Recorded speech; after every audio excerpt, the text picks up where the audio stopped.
All right, ladies and gentlemen, we are back. And yes, it is time for another pre market pulse scan report with yours truly, the Algo Capitalist, aka the Vulcan, coming to you live from pulsewavetrading.com, home of the world famous Pulse Wave Price Trigger reports that can be yours if you go to pulsewavetrading.com. You're going to want to do that sooner rather than later because these markets wait for no one. The market does not care if you are late to the party. The market does not care if you miss out on huge returns because you were unprepared, or should I say, ill prepared. The market just doesn't care. The market has no emotions. The market will stop you out if you are a person of color. The market will stop you out if you live on a different continent. The market will stop you out if you are rich. The market will stop you out if you are poor. The market will stop you out if you are a person of little to no education.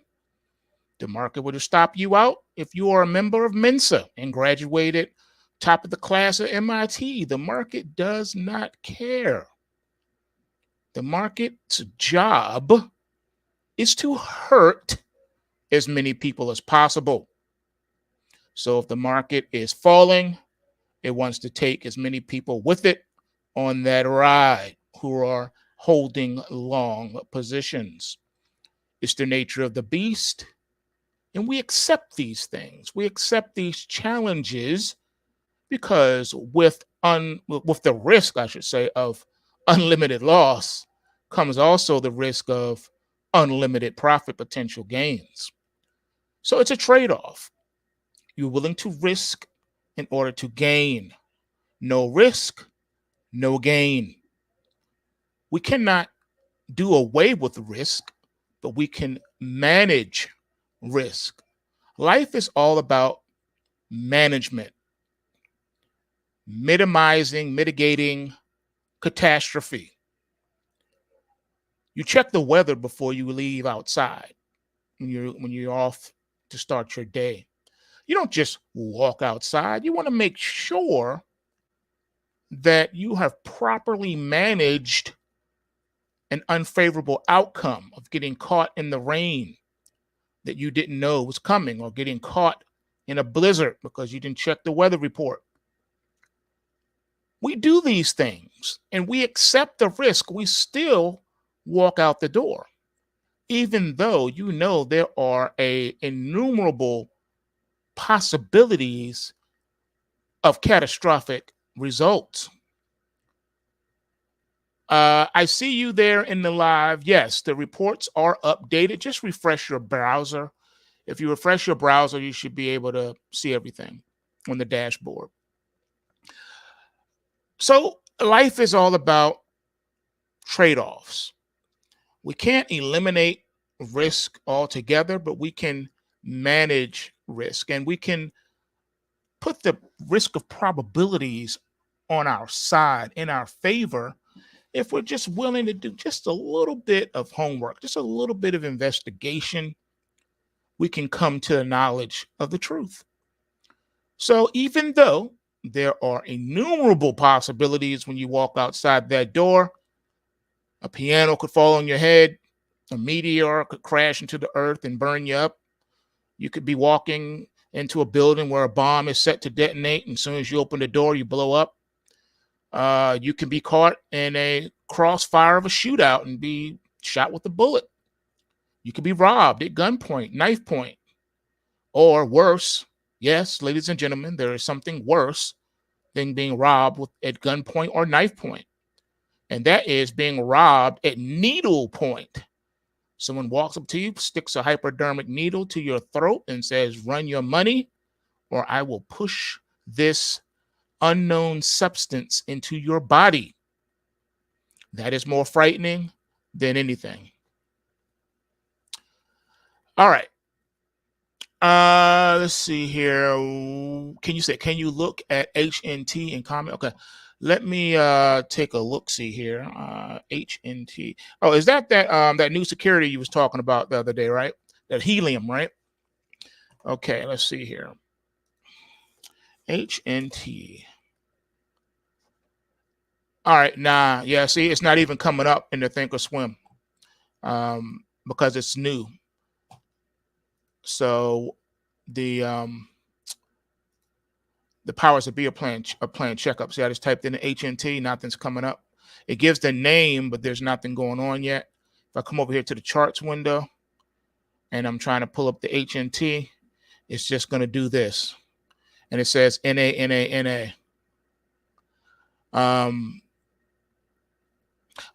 Oh, are you saying that this is a crypto? HNT is a crypto?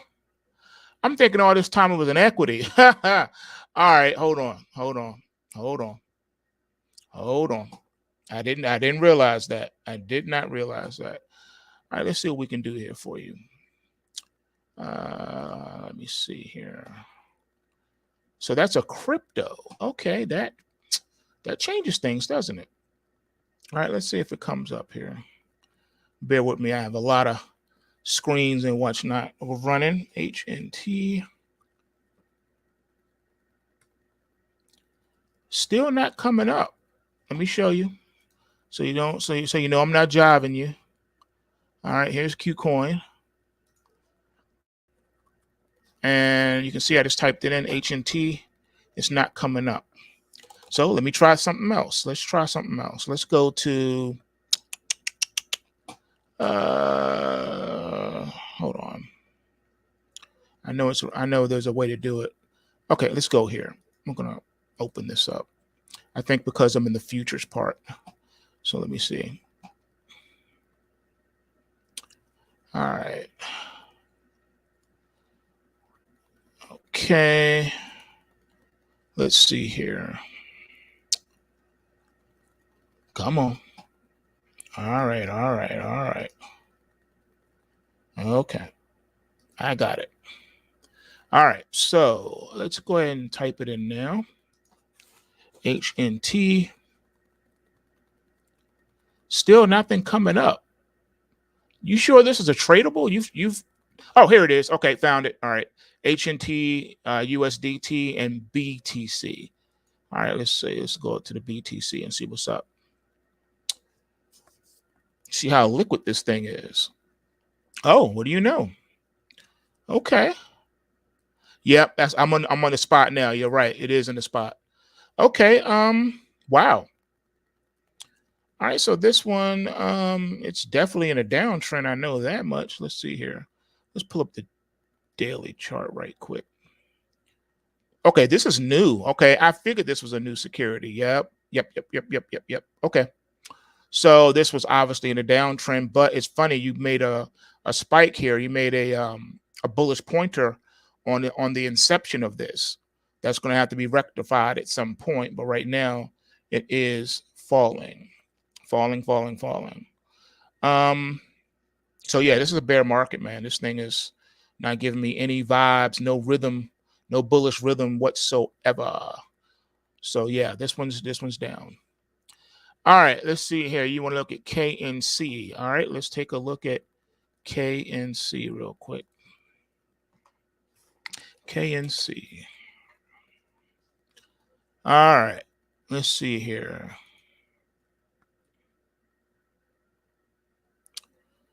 All right, pulling up.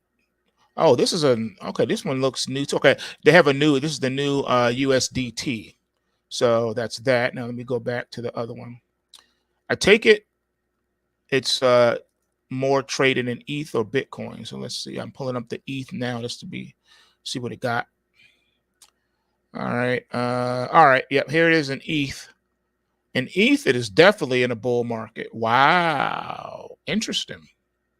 All right. So KNC is very bullish at this point. So that's definitely a buy. I'm sure that's in the post wave report too, but it's under the. Let me see here. Just bear with me for a minute. I'm pulling up the BTC so I can compare it. Okay, yeah, I see it. Definitely look this up on the BTC report. Okay, this is definitely on the BTC pairs on the dashboard. And this is a long play as well. So yeah, this is doing pretty good, man. Doing very good. All right. So back to what I was saying.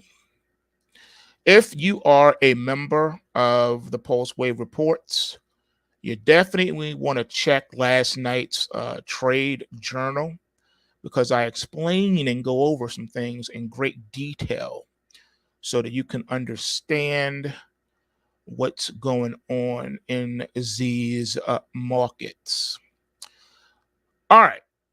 Now, with that being said, let's take a look at what's happening around the world. We are in earnings season, so you want to remember that going into things.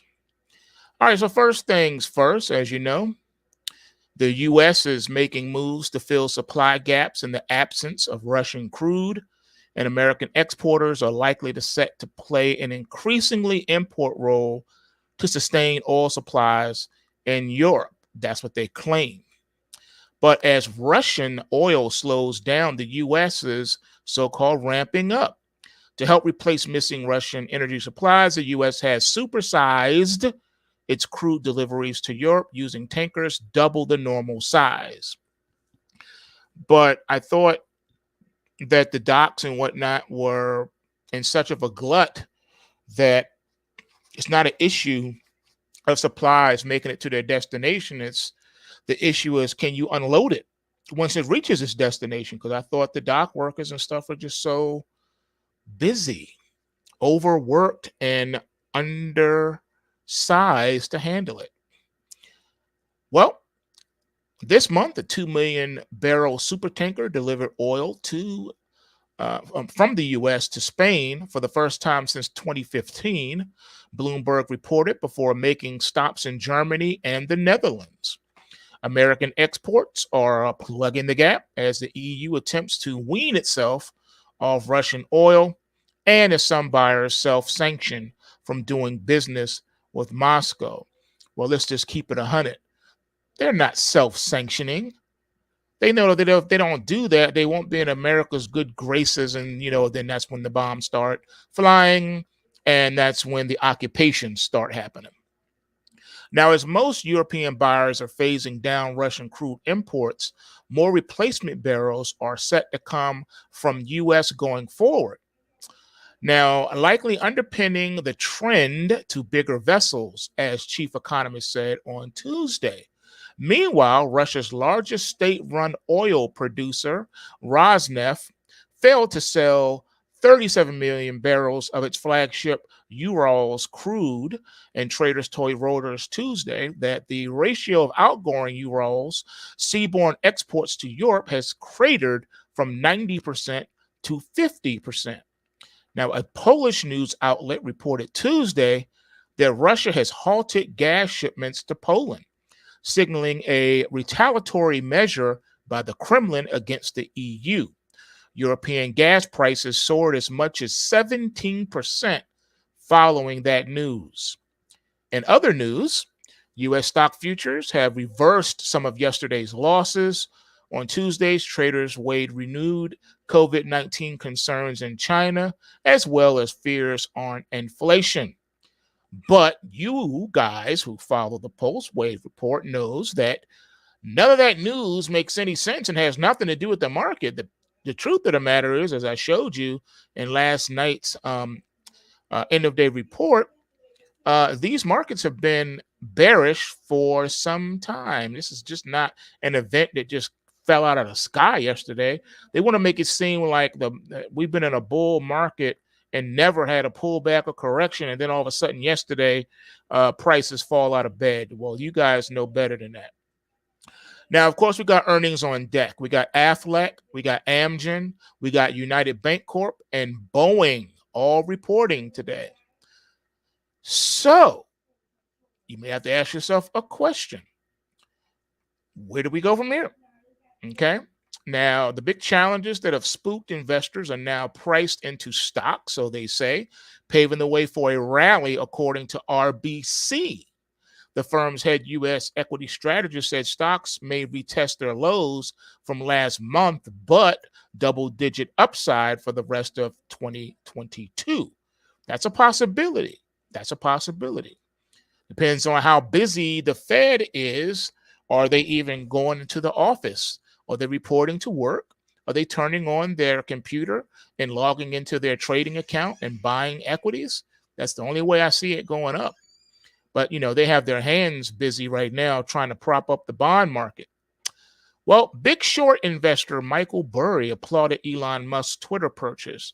In addition to cheering on the billionaire, however, he also warned that the current market reflects shades of the great crash of 1929. So we got some big players saying they see a crash coming in equities. Now, I got to tell you, or should I say retell you, I did warn you guys a while back that there was a struggle between the elite. There is a divided line that has been drawn. You got one half that wants to crash the market and just go full scorched earth, and they want to kill as many people as possible. We'll get into that later. And then the other half says, no, no, no.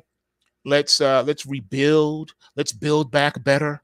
Let's move forward, not backwards.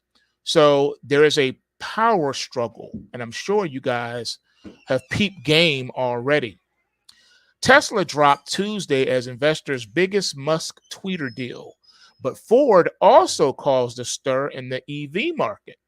The legacy automaker announced it would be scaling up production of its electric F-150 amid huge demand.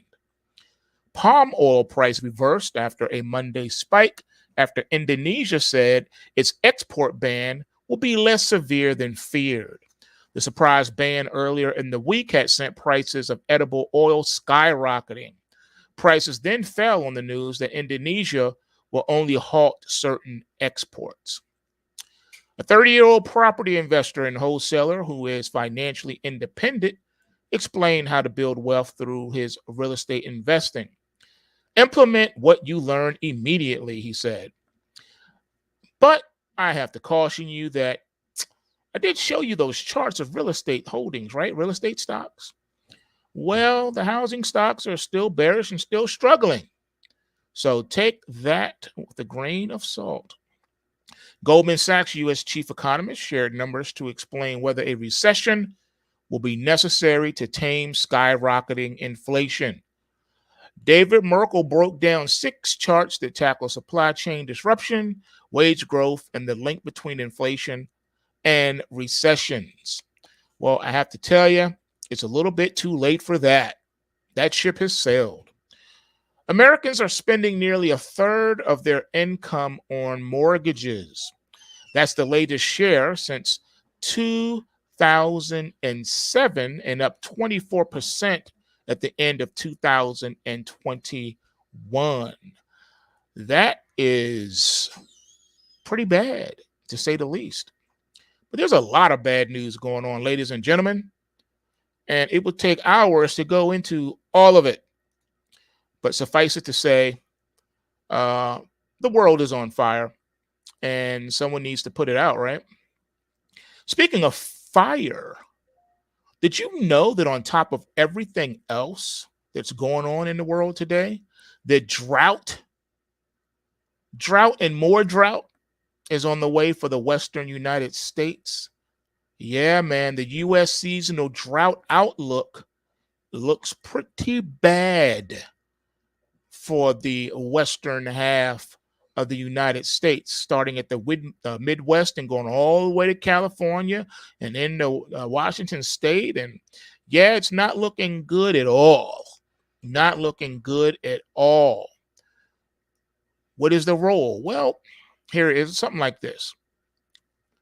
In recent weeks, you've been hearing people talk about all these different factors, talking about, a global food crisis and, how that's going to look.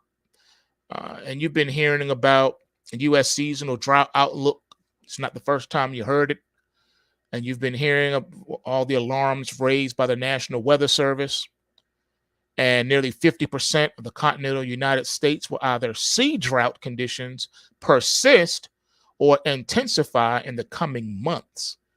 Obviously, you don't need me to tell you that this is really troubling news because drought conditions are already having a dramatic impact on agricultural production. Now, even as we speak, we still got beans in the teens. Soybeans are still at that $16 a bushel handle, smiling at $17 a bushel. That's right, ladies and gentlemen. Let me show you something. All right, so when going over these, it's always good to see where we are in these markets. The US dollar index, ladies and gentlemen, as you see it, read it and weep, has now broken the 103 handle. We're at 103 as we talk, as we speak right now. The euro is down 93 pips at 105.74. I think the euro is about to go drop below par, you guys. Pound sterling down 55 pips at 125.35. The Aussie is off only about 20 pips at 71.30. Bitcoin futures are up 730 points at 38,945.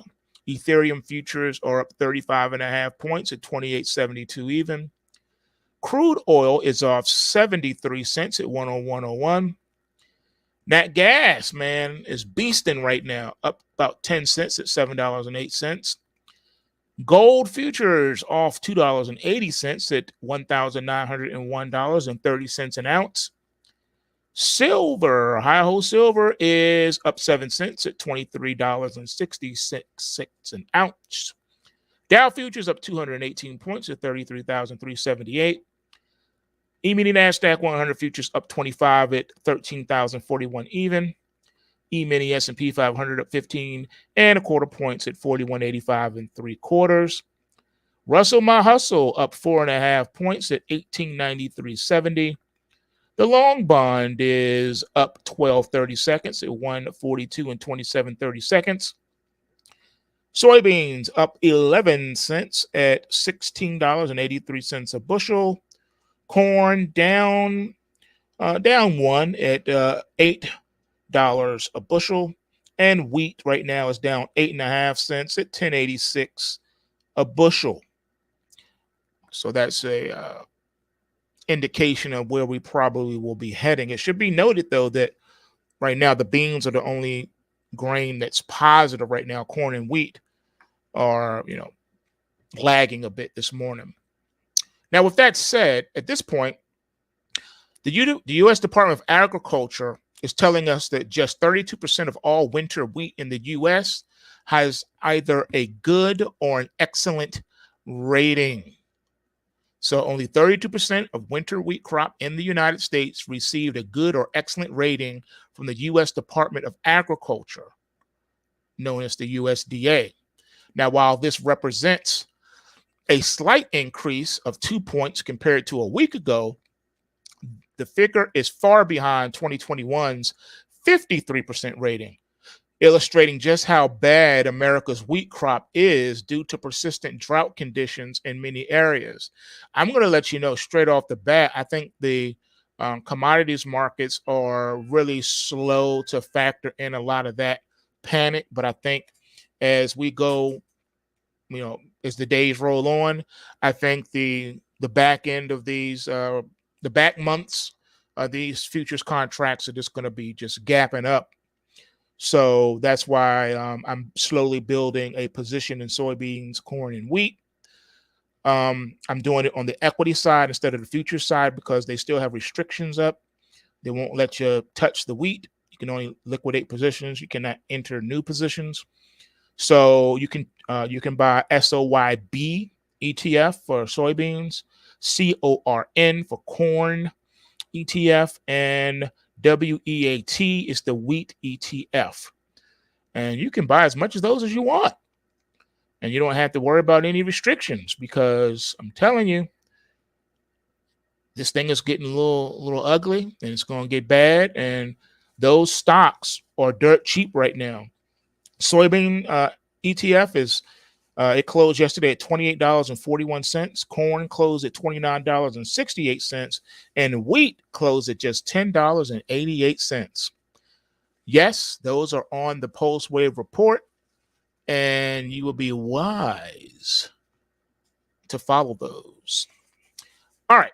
So the reason why so much of our winter wheat is in such poor shape is because of the drought. All right. No rain is bad. Rain is good. It just stretches on month after month. And many farmers in the western half of the country are beyond frustrated with the lack of moisture. Of course, a lack of moisture also creates ideal conditions for, you guessed it, wildfires. So you got drought conditions, and now you're going to bring fire on top of that? Wow. According to the National Interagency Fire Center, so far this year, a total of 834,238 acres have burned in the United States. Last year, at this time, only 444,636 acres had burned. A lot of what has been burned within the past several days and weeks has been farmland, ladies and gentlemen. Meanwhile, another pestilence has broken out on the other side of the globe. According to an Australian news source, an outbreak of Japanese encephalitis has already spread to more than 60 facilities that raise pigs. That's right. The Department of Agriculture, Water, and the Environment is reminding producers to remain vigilant as more than 60 piggeries across 4 states has battled Japanese encephalitis JEV outbreaks. And it turns out that 3 humans have already died after contracting the disease.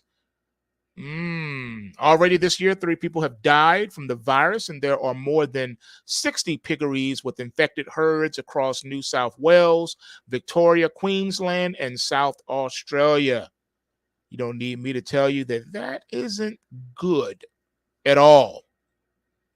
There are so many reasons why global food production will be way below expectations this year. This will cause a tremendous shift in the equilibrium between supply and demand, and food prices will go way, way, way up. In fact, the World Bank is projecting that there will be a staggering 37% rise in food costs. That's right, ladies and gentlemen. The US-based World Bank, which provides loans and grants to low and middle income countries for capital projects, calculates there will be a staggering 37% rise in food costs. It said the effect will be magnified for the poor, who will have to eat less and will be left with little money for anything else. Needless to say, millions of people in the poorest countries of the world won't have enough to eat at all. U.S. Senator Roger Marshall recently warned that a worldwide famine is on the way, and he is not exaggerating one bit. In other nations that are not so poor, extreme food inflation will cause a dramatic change in the standard of living. For example, just consider what is already happening in Argentina. Welcome to Argentina, where high, nearly uncontrollable inflation, now at an estimated 55.1% over the past year, is as natural as the country's juicy sirloins and sensual tango shows. With the rest of the world experiencing higher inflation, byproduct of supply chain crunches, heavy stimulus spending, and the war in Ukraine, not to mention the ridiculous response to the made up medical crisis, Argentina offers something of a window to those who fret about just how high inflation will go and would it remain for how long. We don't know, but it will mean every day People will have to deal with that. Thankfully, though, things are not quite that bad here in the United States just yet. But in certain categories, we are seeing price increases that are wildly out of control. Amid rising inflation, people in the United States are finding that buying a used car is not necessarily a sure way to cut costs, as used car prices have risen 30.4% over the last year. And if that's not bad enough for you, well, I have to say, I do feel for anyone that needs to buy a vehicle right now, this is about the worst time ever to be in the market for a car. Overall, the inflation nightmare that we are currently enduring is already worse than anything that America went through during the Jimmy Carter era. But most Americans don't really grasp the full horror of what is unfolding all around us because most of the talking heads on television are telling them that everything is going to be just fine. Close your eyes, roll over, and go back to sleep. There's nothing to see here. No, everything is not going to be just fine. In fact, it won't be too long before things start getting really, really bad in the United States. But even though conditions are rapidly deteriorating all around us, you don't need to wallow in despair. It is when times are the darkest that the greatest heroes are needed. Personally, there's no other time in human history that I would have rather lived than right now. I have to tell you, I thought long and hard about this. I'm glad I wasn't born in the so-called medieval times. No way, Jose. One of the reasons is because at least we have technology now, you know? So, and we have, advances in medicine, but back in the day, nah, you didn't have that. The next thing that we need to discuss this morning is something that is rather disgusting, and I haven't heard this talked about or really addressed in the mainstream media at all. And if so, it was just in passing. You mention it for 2 seconds, and then you keep on going and talk about something unrelated. And the question I have for you guys today is why are so many mysterious fires happening at food processing facilities all across the United States? Now, correct me if I'm wrong, but doesn't the saying go like this? Once is a coincidence, twice is a pattern, and the third time is enemy action. If this was any other time in American history, wouldn't this be the headline all over the news? Wouldn't the president be addressing the people? Wouldn't the Department of Defense, Department of Homeland Security, every department you can think of, be boots on the ground because they know that this is terrorism? This is a terrorist attack. We're under siege at that point. Wouldn't they be doing? Wouldn't the military be dispatched? Wouldn't the National Guard be dispatched to all the food processing plants? That's just like if they came on and said, there have been a bunch of mysterious fires at all the nuclear power plants or at all of the electrical facilities or, at the White House. All the government buildings have been having mysterious fires. Do you think they would be so nonchalant about this? Do you think so? I don't think so. Not at all. Not at all. So let's dig deeper. Ladies and gentlemen, it is time. We have reached that part of this broadcast where it is time. Yes, indeed. It is time, ladies and gentlemen, to put on your big boy and big girl pants, roll up your sleeves, because this is something that needs to be addressed and talked about. Now, I'm going to tell you what I think as we go on. And it's no secret that I've been saying this for a while now, that I believe that it is the government doing this. They have their actors to do this. They have their CIA and they have all these other organizations and paramilitary groups to do things on American soil that they're not supposed to do because of all the different laws that are supposedly in place. Military is not supposed to be active on American soil, therefore overseas. But lately, that is not the case. So let's dive. Now, everyone can see that something really strange appears to be happening. And now even Tucker Carlson is talking about it on television. He's like the only one.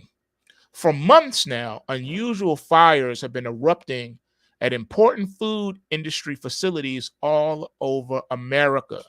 Last Thursday, a list of 16 major fires were part of a list that have occurred just since the start of the year.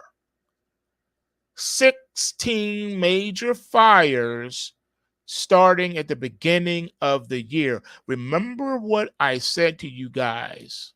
I said that be prepared for the bread and circus because something is going on. They're doing something, so they need to divert and distract your attention.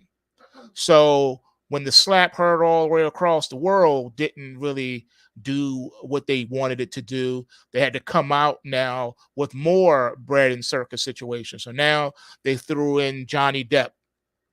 Now, do you see a pattern here? I'm sure you do. You guys are smart. Who is Chris Rock? Who is Will Smith? And who is Johnny Depp? Let's be honest. Let's give people their flowers while they're still living. They're all amazing actors. They have starred in hit movies. We love those celebrities. They're extremely talented. Will Smith is also a legendary rapper. So of course they have the chops to divert your attention. And that's what they're doing. And then that wasn't enough. That wasn't enough. Nope. They've been feeding you Megan Thee Stallion reports, about the shootings and all this drama. And then you got reports coming out. So-and-so is doing this to so-and-so is doing that. All the little low-level frequency gossip. Another person on The View needs to apologize to the public for racist comments or ignorant comments. First it was Whoopi, now it's the Joy or whatever her name is. It's always something. They want to divert your attention, so they have to use celebrities to do it because everyone is very eager to learn about what's going on with their local celebrities. So notice how every time something happens, they're using their celebrities to do it. Let's be honest. And they're using the celebrities that people like and care about and have starred in hit movies. They're either accomplished triple threats, singers, actors, dancers, or rappers, or stand-up comedians, famous stand-up comedians. They know what they're doing. They have to divert your attention away from things because they're doing things in the background. And that's what's happening right now. So yes, Tucker Carlson is one of the few in the mainstream media that's talking about it. All right. Now, unfortunately, these quote unquote mysterious incidents are continuing to take place. An early morning fire at General Mills led first responders to the roof of the company to attack the flames from above. The call came in around 3:45 a.m. on Saturday at the plant located at 4800 Edgewood Road, Southwest. First responders discovered hot spots where a vent stack makes contact with the roof. Steam and smoke were already visible. Crews reached the roof and confirmed the location of the fire below them with the help of thermal imaging. Firefighters removed roofing material and found the flames working their way through the ceiling and traveling with the vent stack. Oddly, this fire erupted less than 48 hours after a plane crashed at a General Mills facility in Covington, Georgia. Investigators spent Friday at the General Mills plant in Covington combing through the wreckage, a deadly plane crash that happened the previous evening. A twin-engine Cessna crashed into several semi-trailers, a remote part of the cereal plant on Thursday evening, killing 2 people, the Covington Police Department said. Are you seeing a pattern here? The use of airplanes as flying missiles. So a Cessna just so happened to crash into the General Mills. See what I'm saying? Pattern, people. Pattern. Pattern. Is it just a coincidence that there are 2 major disasters at General Mill facilities within 48 hours of one another? That is what some would have us to believe, right? Of course, there has to be a whole bunch of other coincidences happening lately too, right? Less than a week ago, the headquarters of Azure Standard burned to the ground in a massive fire. CEO David Stelzer is admitting that all Azure market liquid products will be out of stock for the foreseeable future as a result.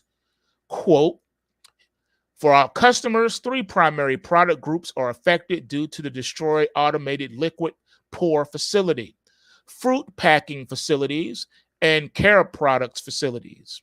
He continued, because of this, we will experience out of stock status for Azure market oils, honey, and vinegars. Basically, any Azure market liquid product, as well as our care products for the short term.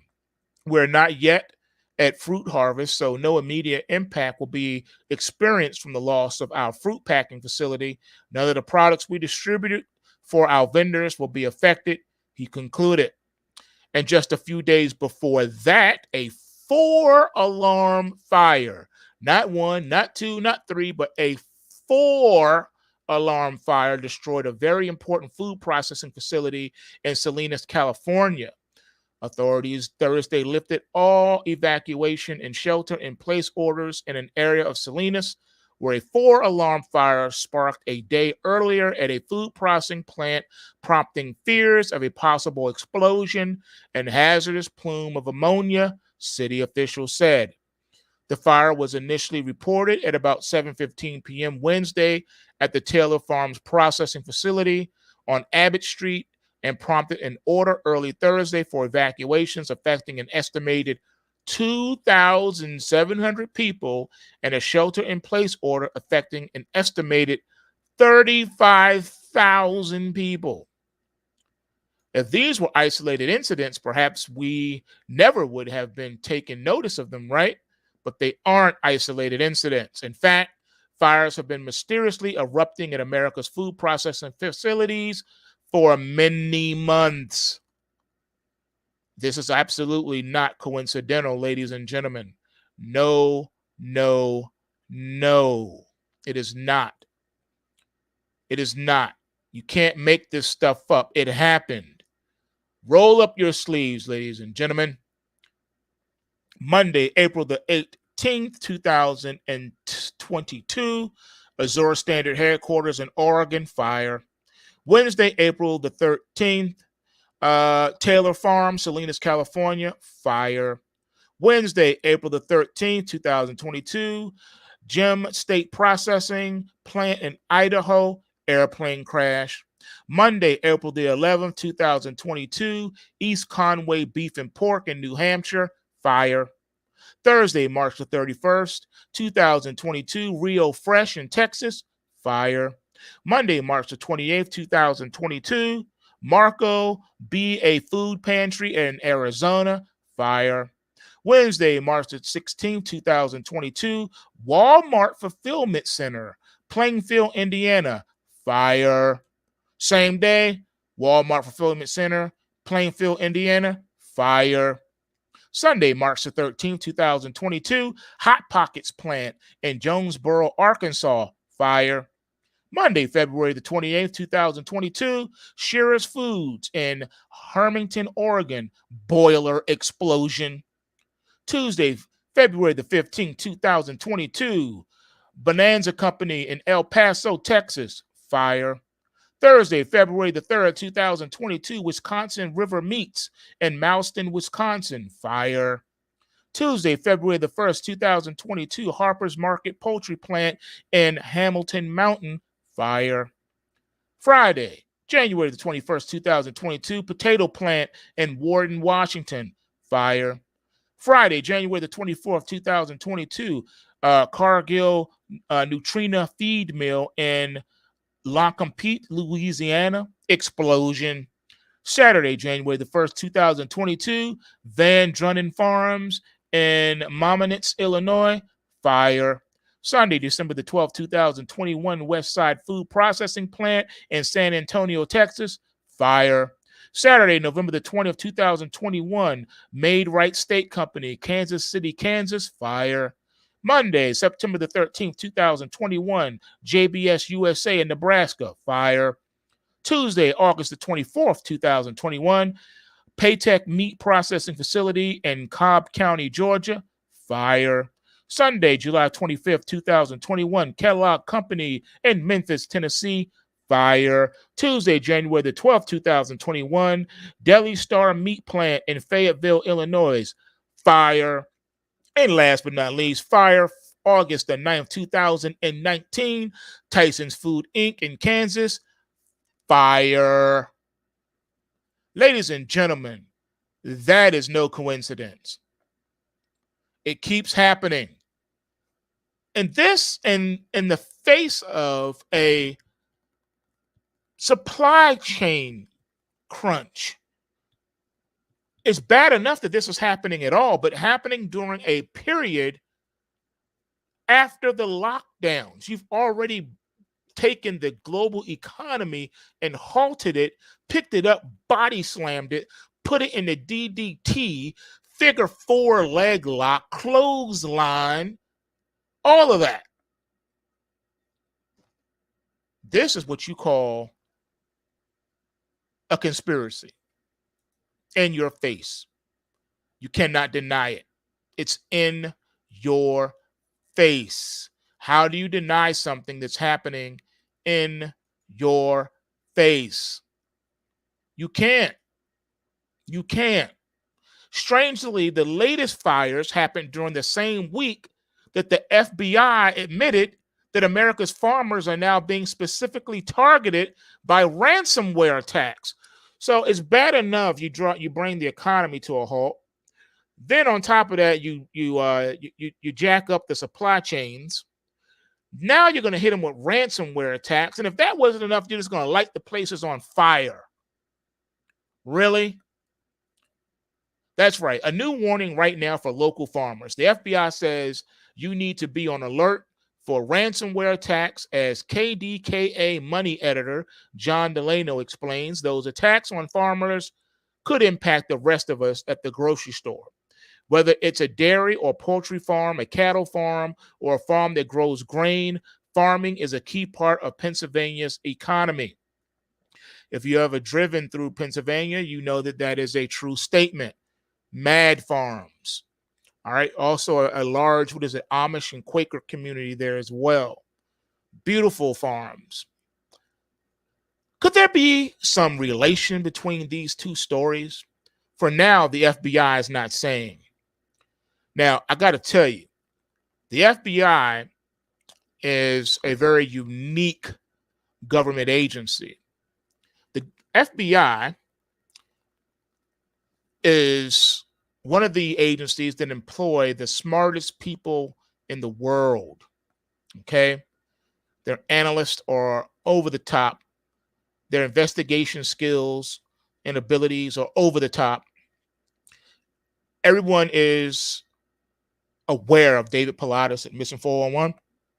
Remember some of the stories he would tell you about how when they go and they investigate something, they have these incredible reports that they don't share with any other agency. But at the end of the day, if no one knows what's happening, I'm telling you right now, the FBI knows what's happening. There's nothing that the FBI does not know. All right. Their research is on a level that will make your head spin. They have access to resources that you can only imagine. And they got boots on the ground. So the fact that they're not saying means they know something. Even if, I'll tell you this is one of the really messed up parts. And that's the compartmentalization of government employees. especially people at the FBI. Now, you got really good people working in government, believe it or not. They're just not the ones in charge. But you got a lot of great analysts and agents, all right, who are really trying to do the right thing. They really believe in what they're doing, that they're doing the right thing. And they don't want to hurt people. They don't want to kill people. They don't want to do anything to hurt the citizens because they live here too and they got family here too, okay? But unfortunately, those at the top are the ones that are in control and they have no conscience. They don't care, all right? And when your superior tells you to shut up and you better not speak on things, that's exactly what they mean. And see, they get you. They hamstring you because you already have to pass dozens of security clearances. All right. So once you get that security clearance, depending on which one you have, there are so many, too numerous to name, and those are just the ones we know about. You do take an oath of secrecy. And in some situations, under the penalty of death. And they mean that and they take it literal. That's why most people who know things don't talk because they can't. All right. They can't do it. So most of the talking heads on television are doing their job, which is assuring the public that there is nothing to be concerned about and that everything will be just fine. Meanwhile, more fires continue to make the news. On Sunday, it was being reported that nearly a dozen wildfires had just roared through key agricultural areas of Nebraska. Sunday was far from a day of rest for firefighters across much of the state as they continued to mop up nearly a dozen wildfires and remained alert for more. But Sunday morning, the Road 702 fire in the Cambridge area covered 50,000 acres, a much larger area than the 33,000 acres burned in the April the 7th through the 9th fire in Gosper and Furnace counties.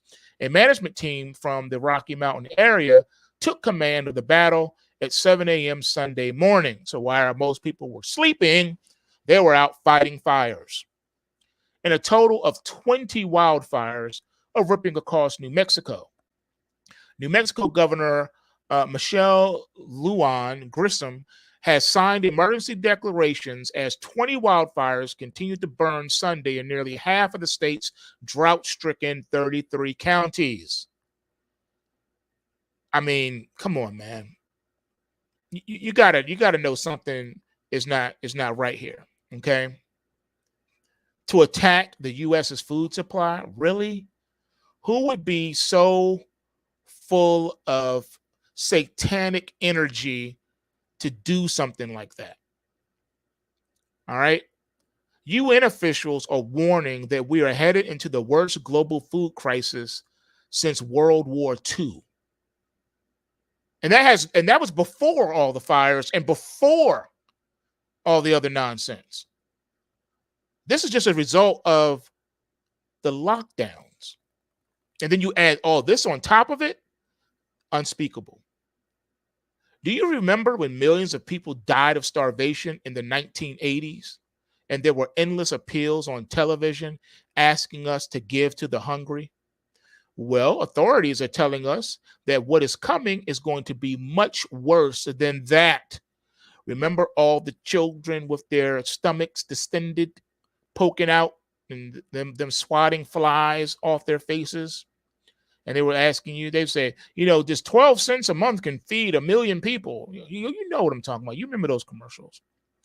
Well, a perfect storm of factors is combining to create the greatest stress on global food supplies that we have seen in modern times. But most of the talking heads on television want you to believe that everything is under control and that better times are just around the corner. You can believe them if you want, but I recommend to you, it's time to start preparing for the crisis while you still can. Waiting till the grocery stores are empty is not the time to start preparing. The time to start preparing is right now. All right. That's what you're supposed to do. And again, I can't do it for you. I can't do it for you. I can't tell you what to do. I can't make you do anything that you don't want to do. That's up to the individual. At least you can't say you weren't warned. At least you can't say that no one was willing to talk about it. Okay. So deal with these things while you can, because the global food crisis is well underway. And you know what that brings with it.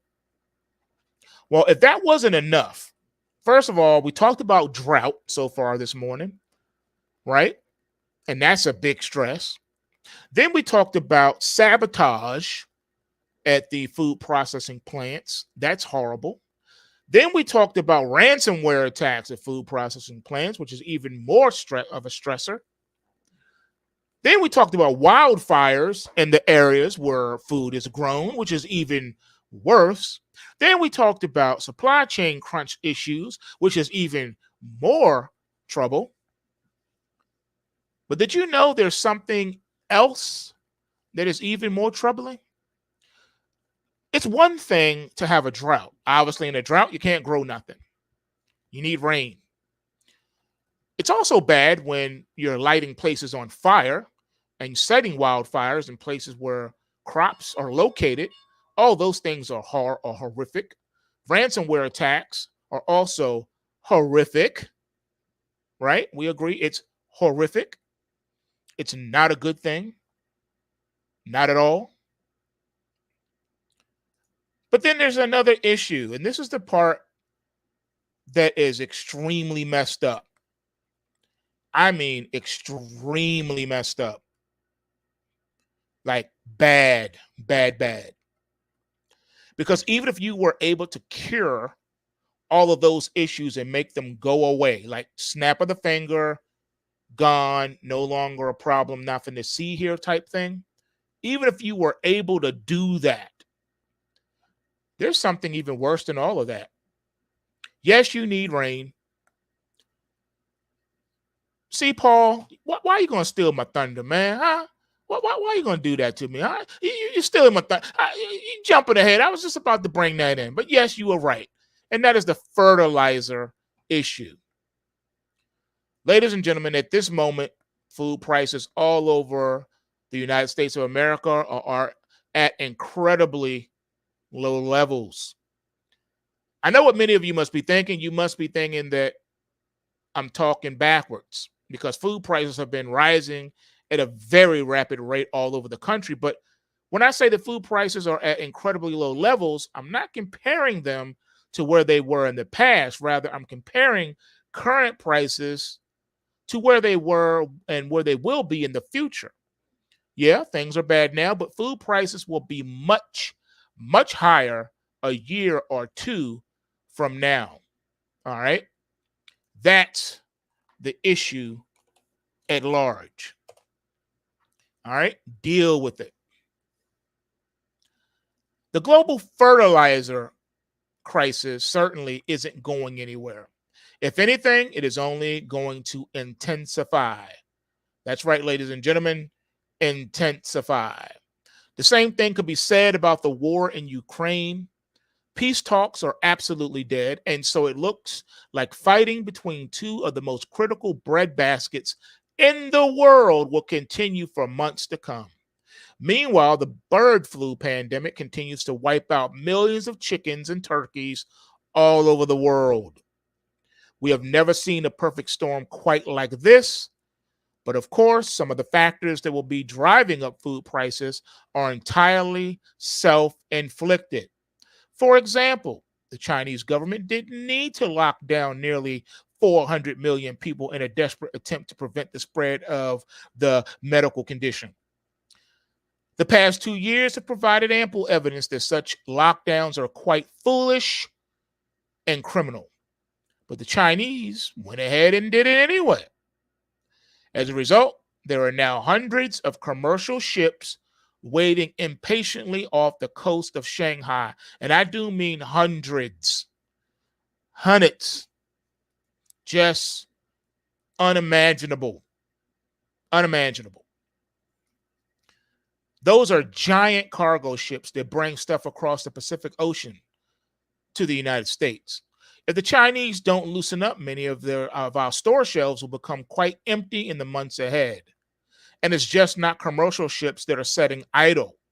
You see, Shanghai is one of the largest manufacturing centers in China, with heavy concentrations of automotive and electronic suppliers. It is home to the largest container port in the world and a major airport that serves inbound and outbound air cargo. Exports produced in Shanghai account for 7.2% of China's total volume and about 20% of China's export container throughput moves through the port there. And according to the BBVA report, most warehouses and plants are closed. 9 out of 10 trucks are sidelined. The port and airport have limited function. Shipping units are stranded in the wrong places, and freight is piling up. Needless to say, many of our major retailers simply could not operate without the goods that they import from China. So we better hope that this potential nightmare gets resolved very soon. Meanwhile, here in the United States, food prices have been moving higher for months. The average price of butter grew 11.9% in the last year alone. Meat has been especially affected by supply chain issues, with 100% meat frankfurters jumping 35.2% since March of 2021 to an average price of $5.18 per pound. Ground chuck, pork chops, and whole chicken showed year-over-year price increases of 11.3%, 15%, and 11.7% respectively. Those figures may look bad to you, but the truth is that they only represent the very early chapters of this crisis. Things are going to get much worse. And here in April, anecdotal reports seem to indicate that food price increases seem to be accelerating. That's right, ladies and gentlemen, accelerating. It's not a secret. The cat is out the bag. The toothpaste is out of the container. For example, how about $10 for 1 pound of bacon? How about $5.19 for 1 pound of Land O'Lakes butter? Or a 34-ounce can of coffee that was $6.99 is now $9.99. Or how about $1.09 for a single avocado? Or $2.31 for a head of iceberg lettuce? That's right. Think about it. Butterscotch crimpets, $2.49 a box, are now $4.49 a box. 100% increase. Or how about a $15.99 per pound for a ribeye steak at a grocery store? Or how about paying $12.95 for a pack of raw chicken thighs that normally cost $3 or $4 max? And thanks to the horrifying bird flu pandemic, which is sweeping the nation, the price of eggs is going completely nuts. The losses to egg-laying flocks have led producers desperately racing to meet market demands for eggs and egg products. With egg prices increasing as a result, the average price of a dozen eggs is now close to $3, up from $1.60 at the beginning of the year, according to the USDA's National Egg Report. Now, if you think these prices are wild, just wait until they double from their current levels. All over the world, a great battle for food resources has begun. The Chinese saw this coming in advance, and so they have been engaged in the largest stockpiling program than any of us have ever seen. That's right, people. Most people don't understand the true significance of this fact. Less than 20% of the world's population has managed to stockpile more than a half of the globe's maize and other grains, leading to steep price increases across the planet and dropping more countries into famine. The hoarding is taking place in China. That's right, ladies and gentlemen. Your United States of America is more concerned about stockpiling oil reserves than it was about stockpiling wheat and rice. That's right. Deal with it. Has the U.S. been doing anything similar to what China's doing? No. When things get really bad in this country, you will be on your own. So I hope that you have been preparing for that situation. Since the war in Ukraine started, nation after nation has started to implement export restrictions. And this is a global crisis, people. A global scramble for agricultural commodities has steadily pushed up prices. Nobody wants to be caught empty-handed when the music stops. And so there is a race to secure precious supplies while it is still possible to do so. Sadly, and this is sadly, the poorest parts of the world will end up suffering the most as the wealthy countries grab what they can. Dramatic spike that we will see soon in global hunger will be absolutely heartbreaking. But nobody said that we weren't warned in advance. This sort of collapse has been coming for a long time, and now it has arrived. So I would encourage you to stockpile food at these relatively low prices while you have the opportunity to do so, because they are going to go no place but higher from here. I'm sorry to be the bearer of bad news, but these are facts that we just have to deal with. Okay? Many factors have already made this worse. So there's nothing that you can do because it's already started. It's too late at this point.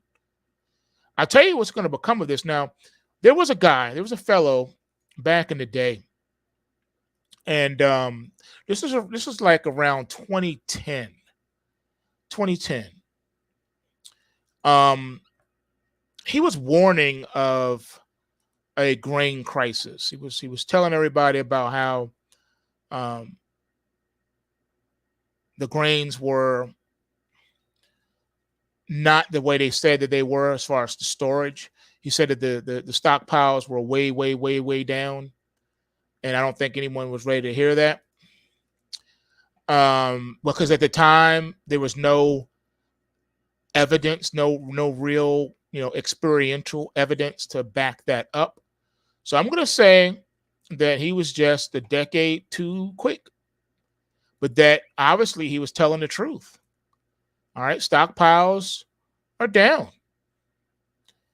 And the Fed is scrambling to keep things afloat, to keep up appearances for as long as possible, for as long as humanly possible. That's all they can do. There's nothing more they can do. Nothing more they can do. What is happening, ladies and gentlemen.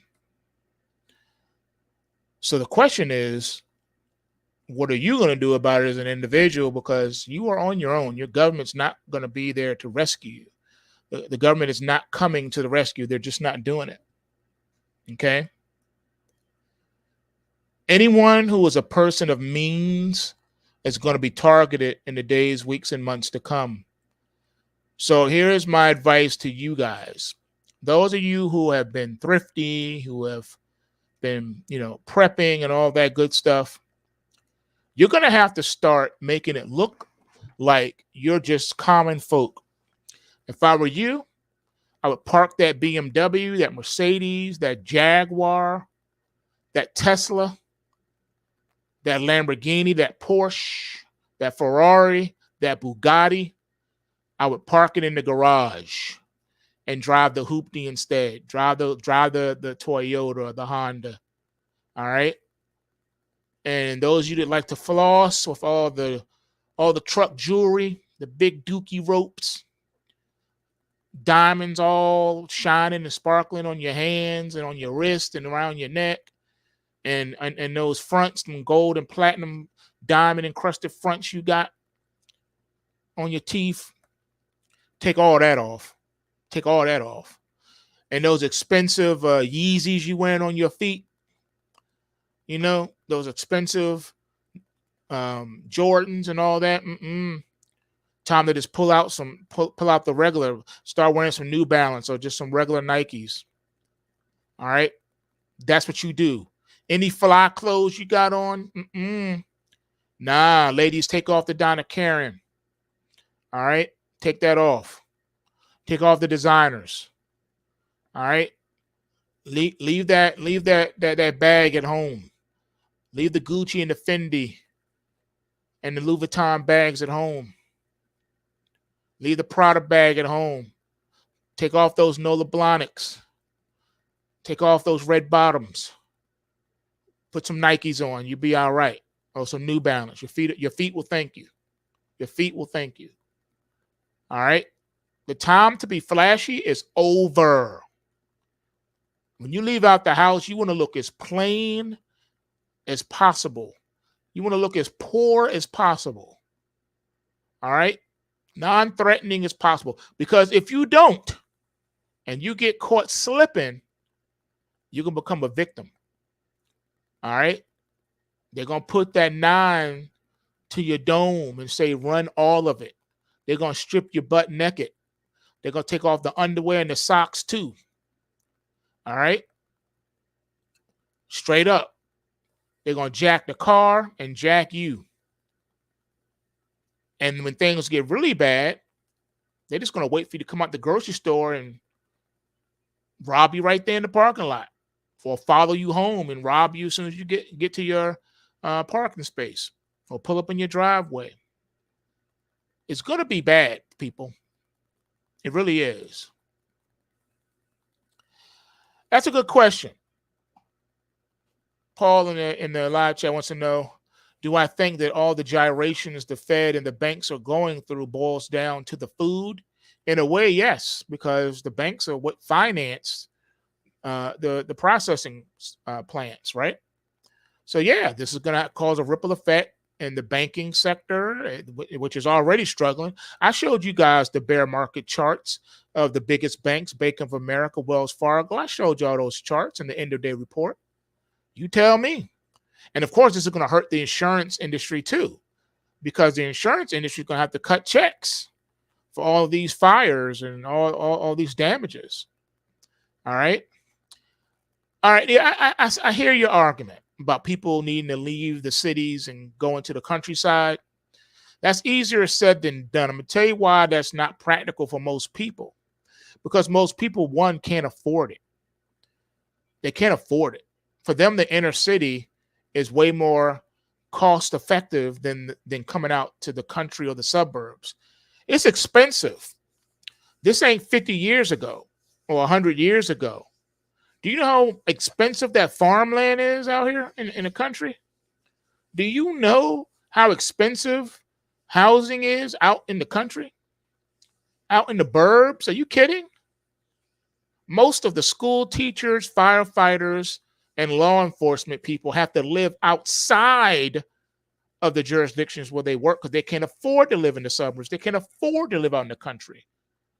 It's mad expensive. Mad expensive. It will blow your mind if I told you. How many people you know in the inner city can come out to the burbs in the country and pay, $3,000-$4,000 a month in rent for a 1 or 2 bedroom apartment? Not many. You know what I'm saying?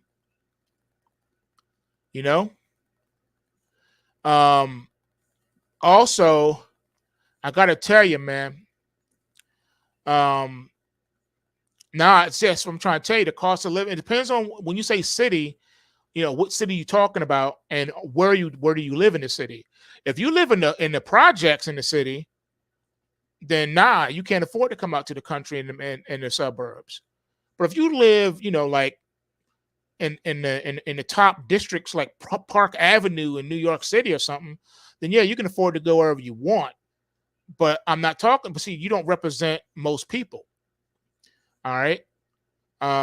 Most people are not able to afford to do that, or they would have been done it. All right.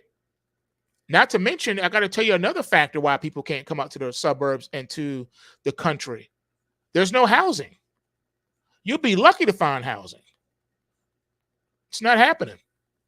It's not happening. Not in the United States.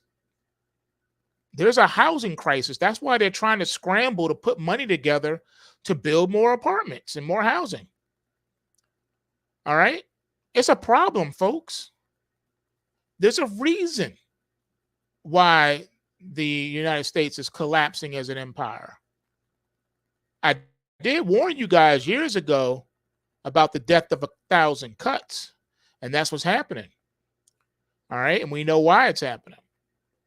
So the only thing we can do at this point is to play, defense for most people.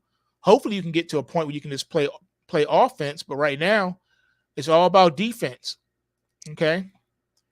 So I don't know what else to say because, for years we've been saying here on social media, you need to prepare, you need to prepare, you need to prepare.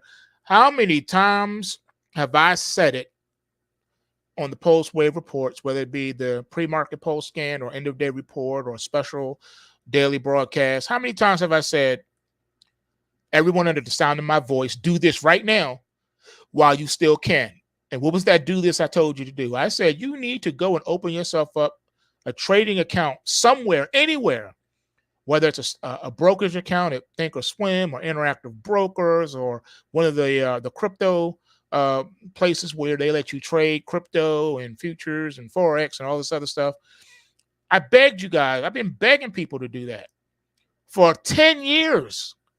For over 10 years, I've been saying you need to do this. Even if you don't plan on investing or trading right now, at least establish the account and fund it while you still can, while you are able to, because the day is coming where they're not going to allow you to. You're not going to be able to. You're going to want to. I can't tell you how many DMs people send me and stuff. Can you help me? I wish I would have heard about you, before I lost all my money. I can't. I'm not a miracle worker. My name is not Yahashua ben Yosef. I can't work miracles. I can't do it. All right?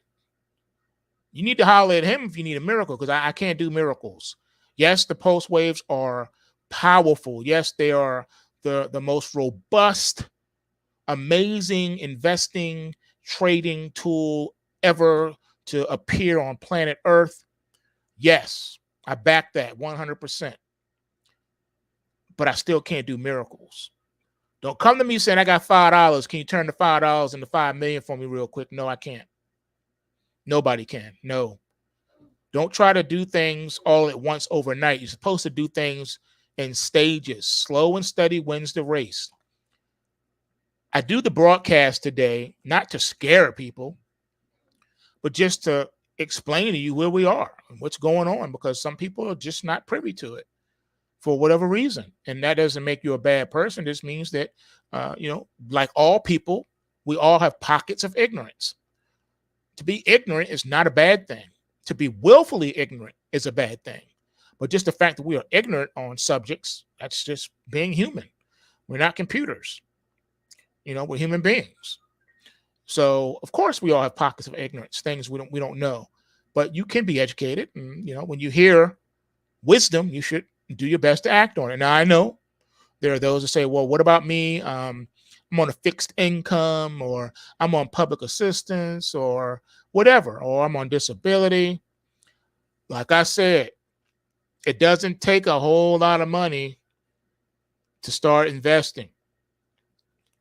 The average person does have at least $500 that they have set aside for investing. Even if you work at Walmart or McDonald's, over time you can save $500 over time. You can, and then you can use that to fund your trading account at one of the crypto facilities or O&A. They do micro forex or whatever. You don't have to be rich to do this. You can start small, whatever you got, and just build it up. I'd rather make a penny a pip in the Forex market every day than to stuff my money under the mattress. Because at least at a penny a pip, my account is growing every day.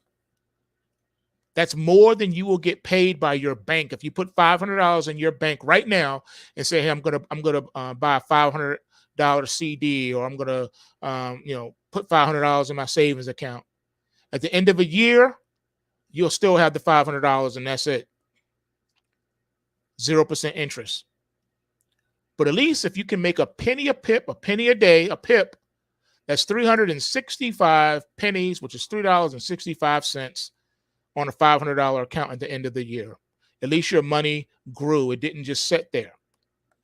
Your principal grew. All right. So never, neglect small beginnings. Don't hate small beginnings. Everyone has to start somewhere.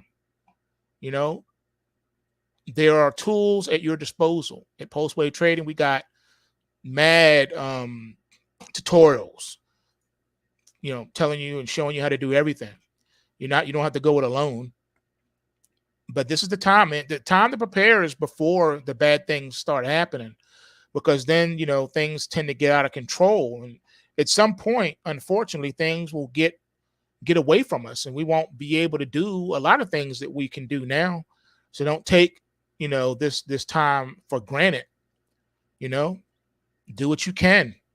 I even recommend it, even those on fixed incomes or whatever. If you can just buy one extra can when you go to the grocery store.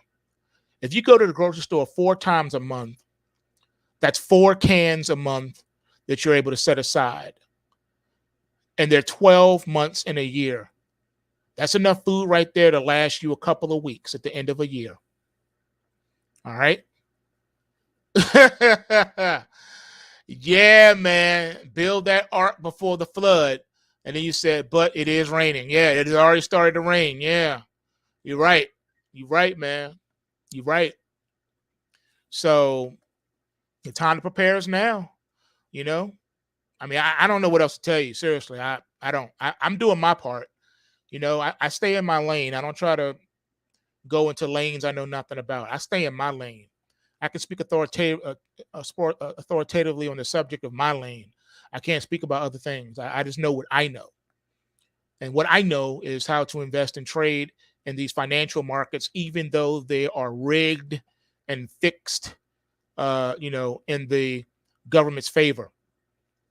I show you how to pimp that, how to take advantage of that. If you missed my video, end of day report last night, check out that video.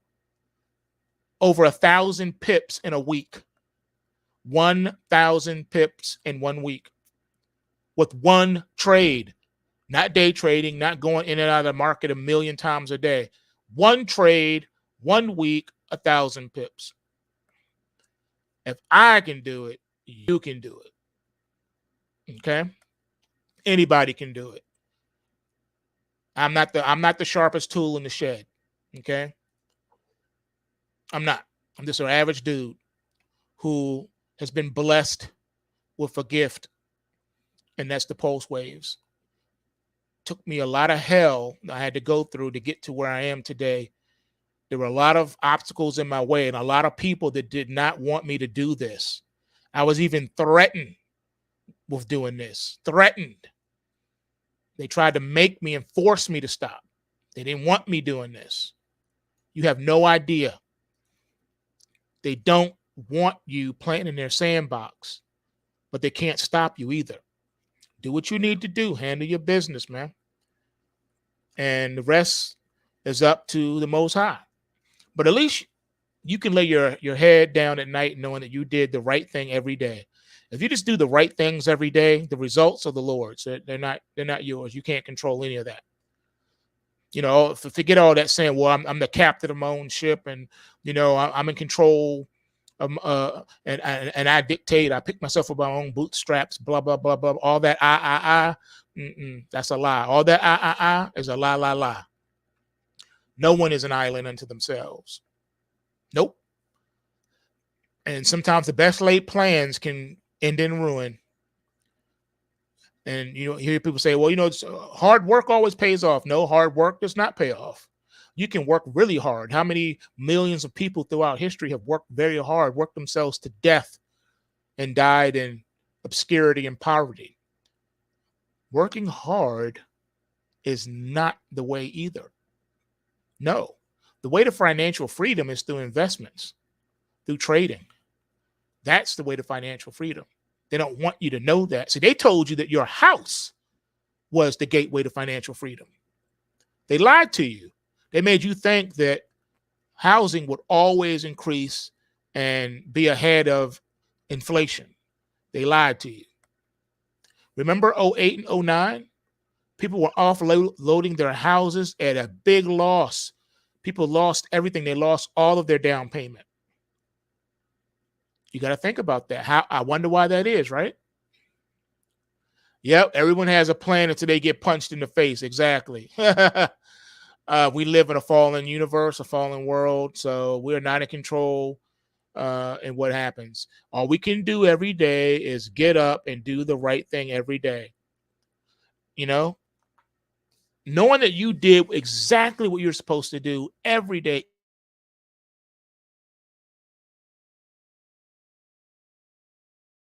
Each and around, playing around, not being serious, out here doing things you shouldn't be doing. No, you cannot sleep well tonight. You are not going to sleep well because you did not do all the things you were supposed to do.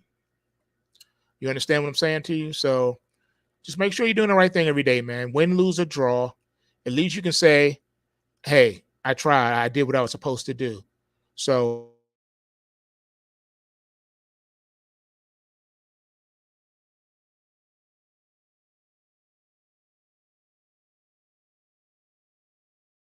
I can live with the outcome knowing that I did what I was. I'm okay with this. You know what I mean? So give yourself a fighting chance, man. And like I said, no one's perfect. Perfection does not exist. Anyone who tells you that it does is lying to you. All right. And they're trying to sell you something. So don't fall for that okie doke either. All right, folks. I've been on here long enough. I am done for today. Do the knowledge, just things. Learn to think for yourself. Don't wait for someone to tell you something. Investigate, research, pray about it, and you'll be fine. But if you don't, and you don't take it to heart and you don't care, then calamity will find you. I don't care how wealthy you are. I know wealthy people listen to my broadcasts. I know billionaires listen to my broadcasts. I've had proof of that over the years. I know that. I know the elite listen to this broadcast. You wouldn't think so, though, with my low numbers and our little small channel. We don't have millions of subscribers or hundreds of thousands of subscribers because, YouTube keeps me blacklisted because they don't want the information that I share getting out. And you have other organizations that pay YouTube a lot of money for advertising and stuff. So they have to give them prominence. So no, they're not going to play and recommend my videos next to all the other stock trading videos and crypto trading YouTube channels. They're not going to do it because they don't want to, embarrass those people who are spending a lot of money on YouTube to market and promote themselves, knowing that they don't have the pulse waves. They don't have a methodology like this that is robust in all markets and all market conditions. They don't want that getting out. That will ruin YouTube's money. Think about it. Think about it. Think about it. Okay? Think about it. This is why it is like that, So that's a good yeah, you definitely on the right track. That's right. You do the right thing every evening when the reports come out. That's right. It's discipline. My question to you is this. I'm sorry, my answer to you is this. It depends. First of all, it depends on what you're willing to do. The question is, how much money minimum does it take to get started setting up a trading account? And the answer to it, well, it used to be a very flat across the board answer, but we don't live in those times anymore. This is post 9/11. Pre 9/11, the answer was easy. Most accounts let you open with 500 or 3,000, 2,000, 1,500, whatever. Now times have changed. You can open up a crypto account with no minimum.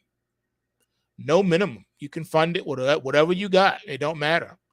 Most outfits will let you trade and do whatever you want to do and even use leverage. So you don't have to worry about minimums if you are looking to do crypto. If you're looking to do micro forex at ONA, I don't recall if there is a minimum or not. You have to check their website, ona.com. Some people pronounce it Oanda, but it's literally O and A. You can check that out for yourself on that one. See if there's a minimum. I don't think there is. I know they use, because they're a micro forex outfit. You're allowed to use leverage and stuff, but I think if you do the lowest contract, which is 100 parts or whatever, if you do that, it's a penny a pip they'll let you trade for.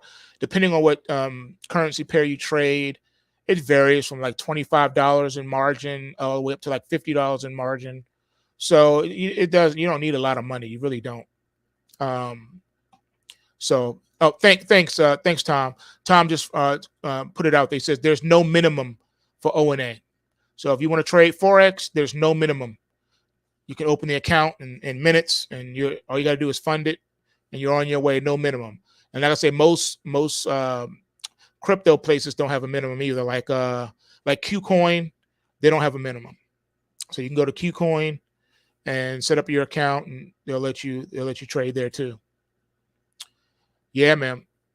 The crypto sites that I'm currently using right now is KuCoin, KuCoin. I like them though. If you've noticed in my, actually you haven't seen it because I don't. It's only for our members, but I'm using that right now to trade Bitcoin and Ethereum. They let you trade the crypto. They have a futures thing where you can trade crypto futures. Different than the futures that you see me do on Thinkorswim. It's different because it's crypto, but the principles are the same. And we do have tutorials showing you how to go. Bybit is another one that people like to use as far as crypto. One of the guys in the trading room put me on to another firm out there. Let's see, what was the name of that firm? I'll tell you in just a second. It is Prime XBT. So Prime, like prime rib, XBT, X Bravo Tango, X-ray Bravo.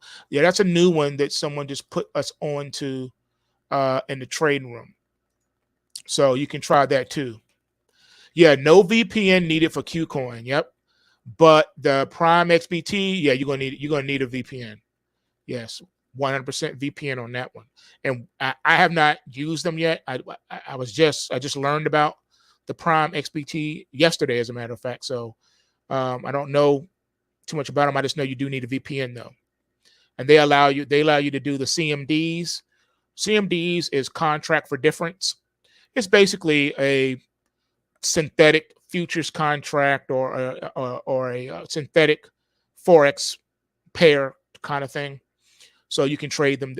Different firms allow different things. I've seen overseas firms that have every CMD you can think of, everything from crude oil futures to the S&P 500 futures. I even seen some that had CFDs for individual stocks. So it just depends on the firm. But KuCoin is what I'm using right now. That's the one I have the experience with. And I don't need a VPN, but you do need a VPN for the other ones. For Bybit, you need a VPN. For the Prime XBT, you need a VPN.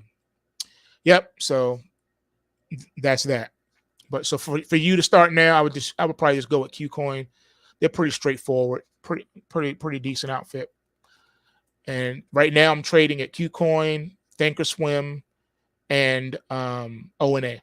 ONA is for the micro forex.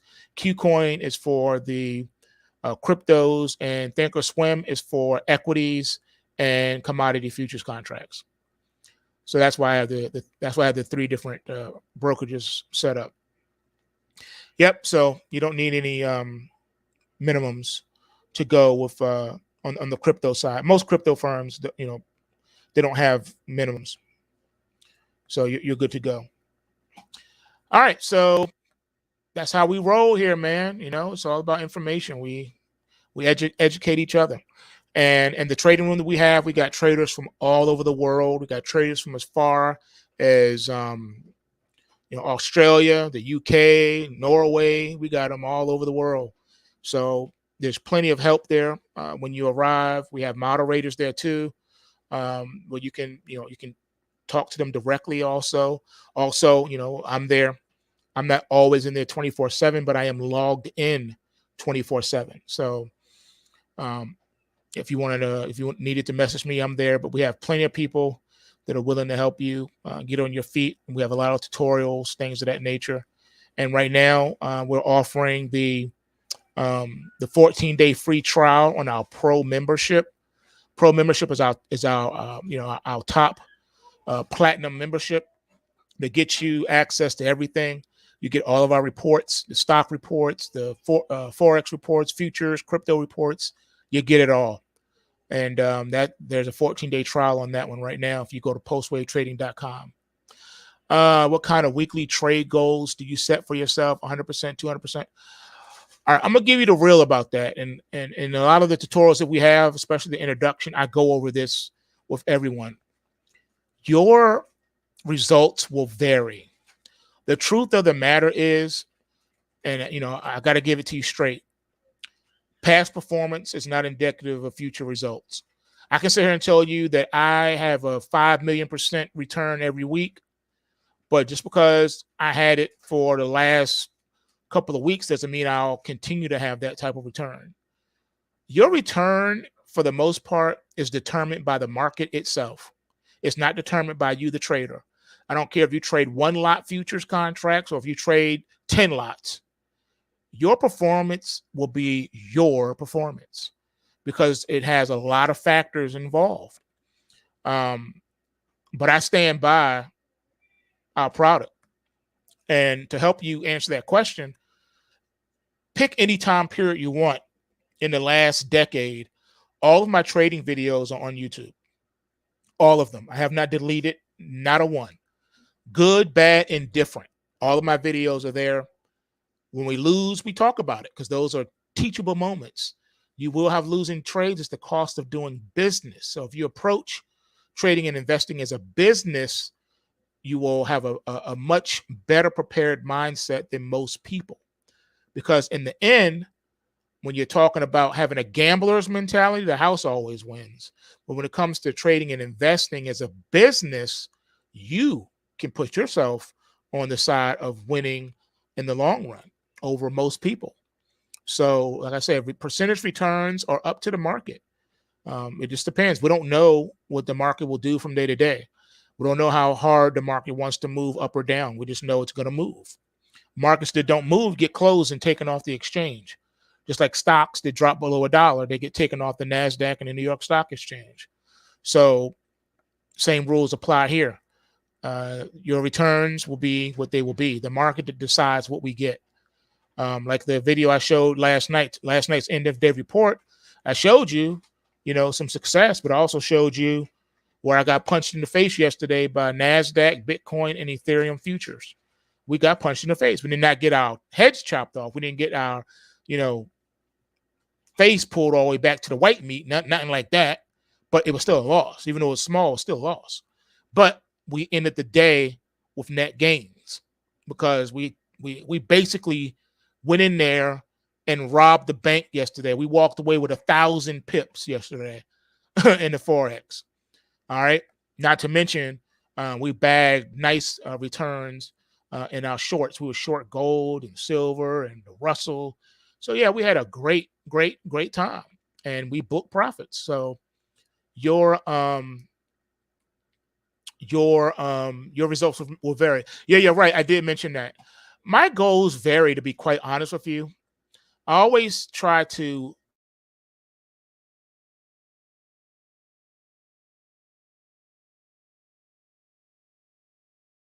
here's what I try to set tried and true technique. All right. And it may serve you well too. Now, I'm an old head, so I go back in the day, back in the day when we were day trading the S&P 500, NASDAQ, and Dow futures before 9/11, the goal that we set for ourselves was simple. If you made anywhere between $250 to $350 a day, then you're doing well for yourself. All right, you're on your way to becoming a millionaire if you're not already. All right. So that's the minimum goal that I set for myself, between $250 and $300, $350. If I can do that, if I can generate that a day, then the compounding is off the chain. And I feel good for myself. Now, let me explain that though in its context. Sometimes when you put on a trade, you have to wait for the trade to develop.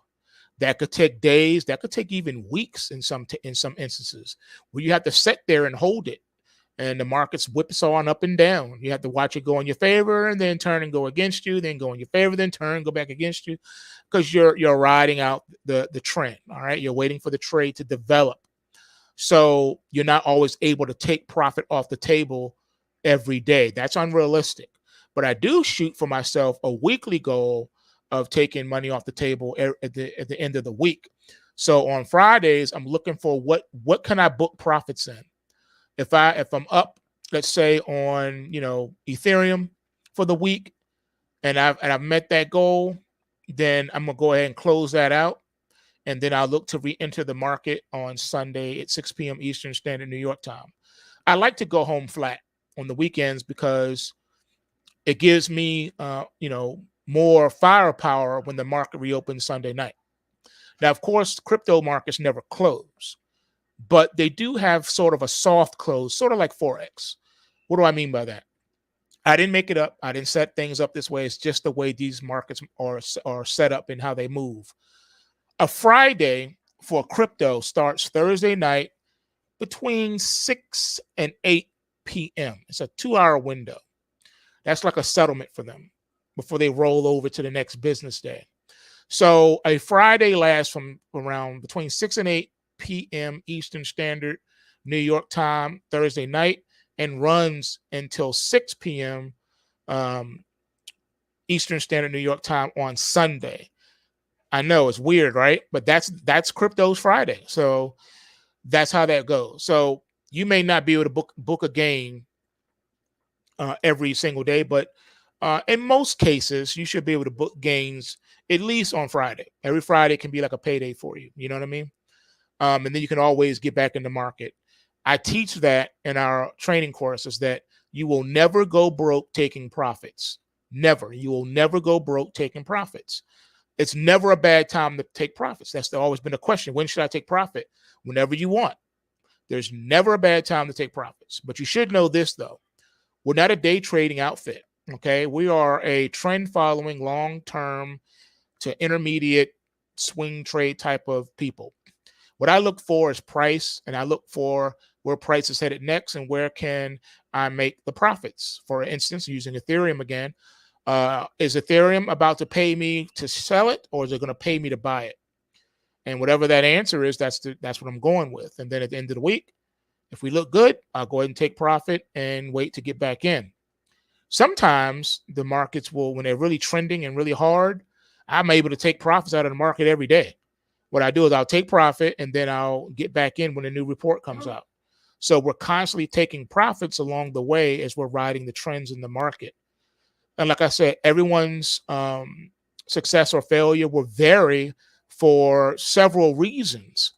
One of the reasons that I find that most people have varying results is because they haven't developed the mindset yet, the discipline. And what I mean by that is, every time the new report comes out, you're supposed to put your trades on, put your tickets in ahead of the market move. Don't wait for the market to move to get to put a trade in, because then you're chasing the market and you're going to end in disaster that way. So what you do is, when the reports are updated, when they come out and they're posted, that's when you place your trades for the next trading session. And then you let the market come to you. That's how we do it. We stop ourselves into the market and we stop ourselves out of the market. That's how we do it. We use stops and we wait for the market to come to us. That's what we do. And most people, believe it or not, the number one thing that they have to develop is the discipline. Some people wait to put their trades on, or they'll say, the entry today is so far away from the market, it's not worth me putting it on, thinking that they know better, second guessing the system, thinking you can outsmart the market, or you're smarter than the system, or whatever. And then it ends in disaster. Not only does the pulse waves, not only did I design the methodology to get you in on the right side of the market, but I also designed it to keep you out of the market. That's right. That's where discipline comes in. There are going to be times when you don't get a fill, and it's for good reason because you shouldn't be in the market. You dig what I'm saying? So the methodology will keep you out of as many bad trades as possible, and it's designed to keep you on the right side of the market. So being stopped out is not a bad thing. We stop ourselves in the market. We stop ourselves out. We like to stop ourselves out with profit. That's why we designed a methodology called the POP method. The POP method was a methodology that myself, along with my main man, Frank, designed and developed to help our traders to manage their open positions. So the question of when should I take profit is already answered for you. So you have a choice when you get your reports. Your first choice is, should I use the recommended stop on the report, or should I use the intraday pop method? The answer to that question is always this. When the new report comes out, which is updated every day, when it comes out, I use the recommended stops on the report. I seldomly use the intraday pop method myself. I like to use the stop loss on the reports because I like to ride as much of that trend as possible. And because the dynamic stop loss mechanisms that we use, they ebb and flow with the market, it helps us to not get stopped out of a trade prematurely. It doesn't alleviate it, but it does help to mitigate that situation. So we're able to do a lot more with a lot less. No matter your account size, you can still trade like a mutual fund or a hedge fund or a bank if you utilize the methodologies and the discipline. You should do fine in the long run. And that's what it's there for. And I always say this too. At the end of the day, we're different than a lot of other places. There's a lot of signal services out there and, investment, places, whatever, selling you information. They say, take this course. The course is only $4,000 or $5,000. We have nothing to sell you. Our courses are free once you, pay for a subscription. So everything else after that is free. Any updates we do, free. Any trainings that we do, free. Don't have to worry about it. We're not selling you study courses because it's not needed. It's not necessary. I've done all the heavy lifting. All you got to do is have the ability to read and comprehend. If you can read, if you can comprehend, then you can do this. Even people who have no investment experience whatsoever, if you can read and follow instructions, then you will be fine. And it's not a whole bunch of instructions either. I try to make it as easy and simple as buy here, place your stop there. Sell here, place your stop there. That's it. That's the report in a nutshell. Seriously, I can't make it any simpler than that. If you can follow instructions, you'll be good. You'll do well. Another trade discipline, investing discipline you have to develop is to take every trade. You will be in a situation to do that if you follow the discipline. One of the keys that we also share with you is limiting yourself to no more than about 3 or 5 different securities that are non-correlated.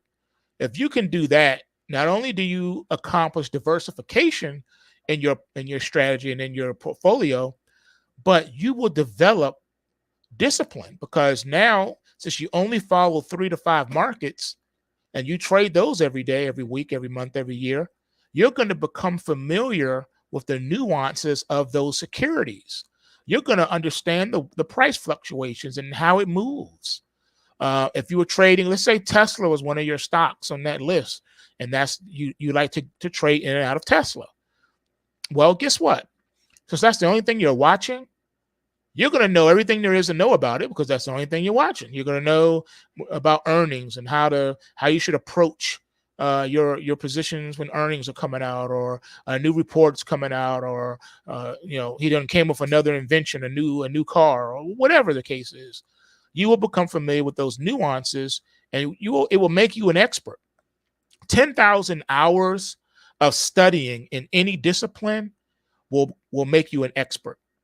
All right. So if you can limit yourself to 3 to 5 securities and just become an expert in those securities and trade those things, you're gonna do really well in the long run.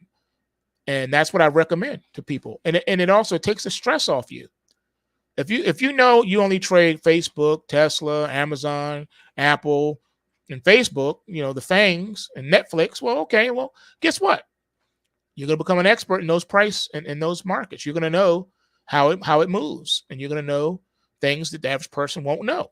And then you got the power of the pulse waves behind you, telling you to buy here, place your stop there.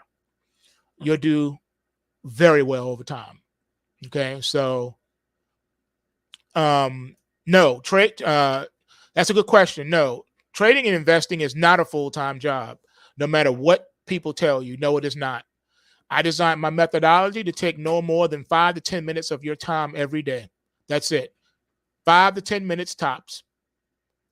And if you follow the rules, it could probably be less than that. All you're doing is when the report comes out, you pull up the report that you need, find the securities that you have in your book, that 3 to 5 securities, do what they say. If you're already long all those stocks, well, follow the report, tighten your stops up. Whatever the stop is on the report, go ahead and use it. That's it. Then click out and go about your business. I know a lot of people that use our service have full-time jobs, so I understand that. We got everybody from the McDonald's fry cook to the cashier at Walmart to the doctor to the local lawyer. We got them all. We run the full spectrum. So this is what we do. This is why we do what we do. At the end of the day, I will tell you this. At the end of the day, we are only as successful as our clients, because it doesn't make any sense. If my clients aren't able to make any money with the methodology, then what am I doing it for? You dig what I'm saying? So why even do this? If I can't help people, why am I doing it? You know what I'm saying? We succeed when you do. So if I can't help you succeed, then I'm in the wrong line of work. I shouldn't be doing this. I should be doing something else. So at the end of the day, it's about you. It's not about me. And to top it off, we lead by example at Pulse Wave Trading. We eat our own cooking, and we show you the results in real time. I have a thing called the Trade Journal, Dex's Trade Journal. What markets am I trading today? And I show you win, lose, or draw. I don't care if I'm getting my face ripped off or if I got decapitated in a trade. You're going to see it all. Want to know why? Because I have to lead by example. Now, I won't say no names, but I know for a fact I have met some of the most famous people. If I said their names, you'd be like, you'd be shocked. They don't eat their own cooking. They have none of their own money at risk in the market, but they want you to risk your money in the market. They have no skin in the game, zero skin in the game. They don't trade stocks. They don't trade commodity futures. They don't trade precious metals. They don't trade crypto. They do nothing. You know how they eat and make money? By selling their trading courses, investment courses. That's how they make their money. At $4,000 and $5,000 a pop. That's how they eat. Are they good investors and good traders? Heck no. Me and a buddy of mine, you know what we used to do back in the day, and it was hilarious. We would go to these investing seminars. They used to be as common as a county fair. There would be some company, some big company advertising on all the business channels. Learn how to trade with this methodology, the best trading system in the world. And we would go. Me and my buddy, we would go, and we would be cracking up. Sometimes we couldn't even contain ourselves from outbursts because it was so comical. They didn't really have a methodology. You know what they were making their money on? Selling you, material, selling you a class, and then making money off of your actual trading, because they were like a brokerage firm. So they would say, you got to set it up with our brokerage firm. Then they make money they make round turn money on every trade you do. So they have an incentive to get you doing a lot of trades. They call that churn them and burn them. And they sell you all these courses. And then it's okay. Now you can go. Now you're ready for the master class. And now we're going to level you up. You already did well with the $5,000 class. Now we're going to get you to the $15,000 class, and you can make even more money once you learn these secrets. And that's what they do to you. That's what they do. They jam you up. We don't have anything to sell you. So I don't have any books to sell you. I don't have any seminars for you to sign up and pay me thousands of dollars for. It's not necessary. I designed the post-wave methodology to get people up and running ASAP. You watch a couple of little 10-minute, 20-minute videos, whatever, and you're ready to go. And we actually show you how to do it click for click. This is what you do when the report comes out. Here's how you get to the report. Here's how you read the report. Here's how you put your orders in if you have a Thinkorswim account. Here's how you put orders in if you have an O&A account. Here's how you put your orders in if you use QCoin. Here's how you put orders in if you use Bybit. Yes, that's what we do. We take you by the hand and show you how to do all that. And you have to ask yourself another question. Why do you think we're at the point now we can offer free 14-day trials of the service where you get to use it, trade it, make money, and all that good stuff for 14 days, no cost? Why do you think we're willing to do that? The answer is because we are so convinced, because we do it every day ourselves, that we know you can do it too. And we know that when you do it and you compare it to any other service out there, we will smoke them. I know it and they know it. Did you know that I found out by accident on YouTube? I have a lot of subscriptions. I watch all types of videos on YouTube. And I even check out what, the finance people are doing, the competition. And I have to tell you, man, there was one person out there back in the day, and they had put out a really good video. And I wanted to make a comment on the video and say, yo, man, that was tight, man. Y'all doing a good job over there, right? And when I went to do the comment, do you know what happened? It said, sorry, this person has blocked you. I'm like, what? He doesn't even know me. I'm new to YouTube. I've only been on YouTube not even a month, and I'm blocked. I'm banned. Why is this person so afraid of me? So it let me know right off the bat, as soon as I came to YouTube, that I was going to have problems and that people were going to be afraid of me because they know what's up. So yeah, some of the largest stock trading channels on YouTube have blocked me, and I've never met these dudes. I've never even spoken to them. I don't even know them. I was trying to say, yo, man, that's what's up. You do good work over there. It's good to see other people doing good work out here. And they was like, nah, you can't comment on the videos. You've been blocked. So you have to say, I wonder why that is. Why would you block me? That doesn't make any sense whatsoever. So that has to tell you something. They got something to hide. They don't want to be exposed. Now, I will tell you this. I do not know everybody who's on YouTube. There are like billions of channels on YouTube. I can only speak about people that I know or have met personally or have, had conversations with. And you guys heard me talk about it before. There's only two other people that I actually know of, like I know in an intimate way on YouTube, they're actually doing good work. And they're real traders. One of them used to be a floor trader up in Chicago. And from time to time, I go in and pop in and say, yo, what's up? And we respect one another. We don't try to poach each other's accounts and clients and none of that stuff. We respect one another. But that's it. And, it's not many of us out here. Like I say, I only know two other dudes that'll come in on YouTube and say, let me show you my loss for the day. Oh, man, I missed that call. I got that call wrong, man. Oh, man, I paid for that one. So sorry. Well, that's all right. Let's just dust ourselves off and get back in there. And it's only a couple of us, man. No, he is not a trader. Gerald Salente is not a trader. He's a stacker. He's a metals guy. He stacks. But he does like to use the gold futures markets and take delivery. So, yeah, he's not a trader. When I say trader, I'm talking about people who use either some type of fundamental or econometric modeling to enter and exit positions, or use some type of form of technical analysis to get in and out. And when I say trader too, I'm talking about people who actually eat their own cooking. They trade themselves and they let you see what they're doing in real time. It's only I can count on one. I can't even count a full hand on how many people I know on YouTube that do that. It's not a lot of us. We are like leprechauns. We are rare.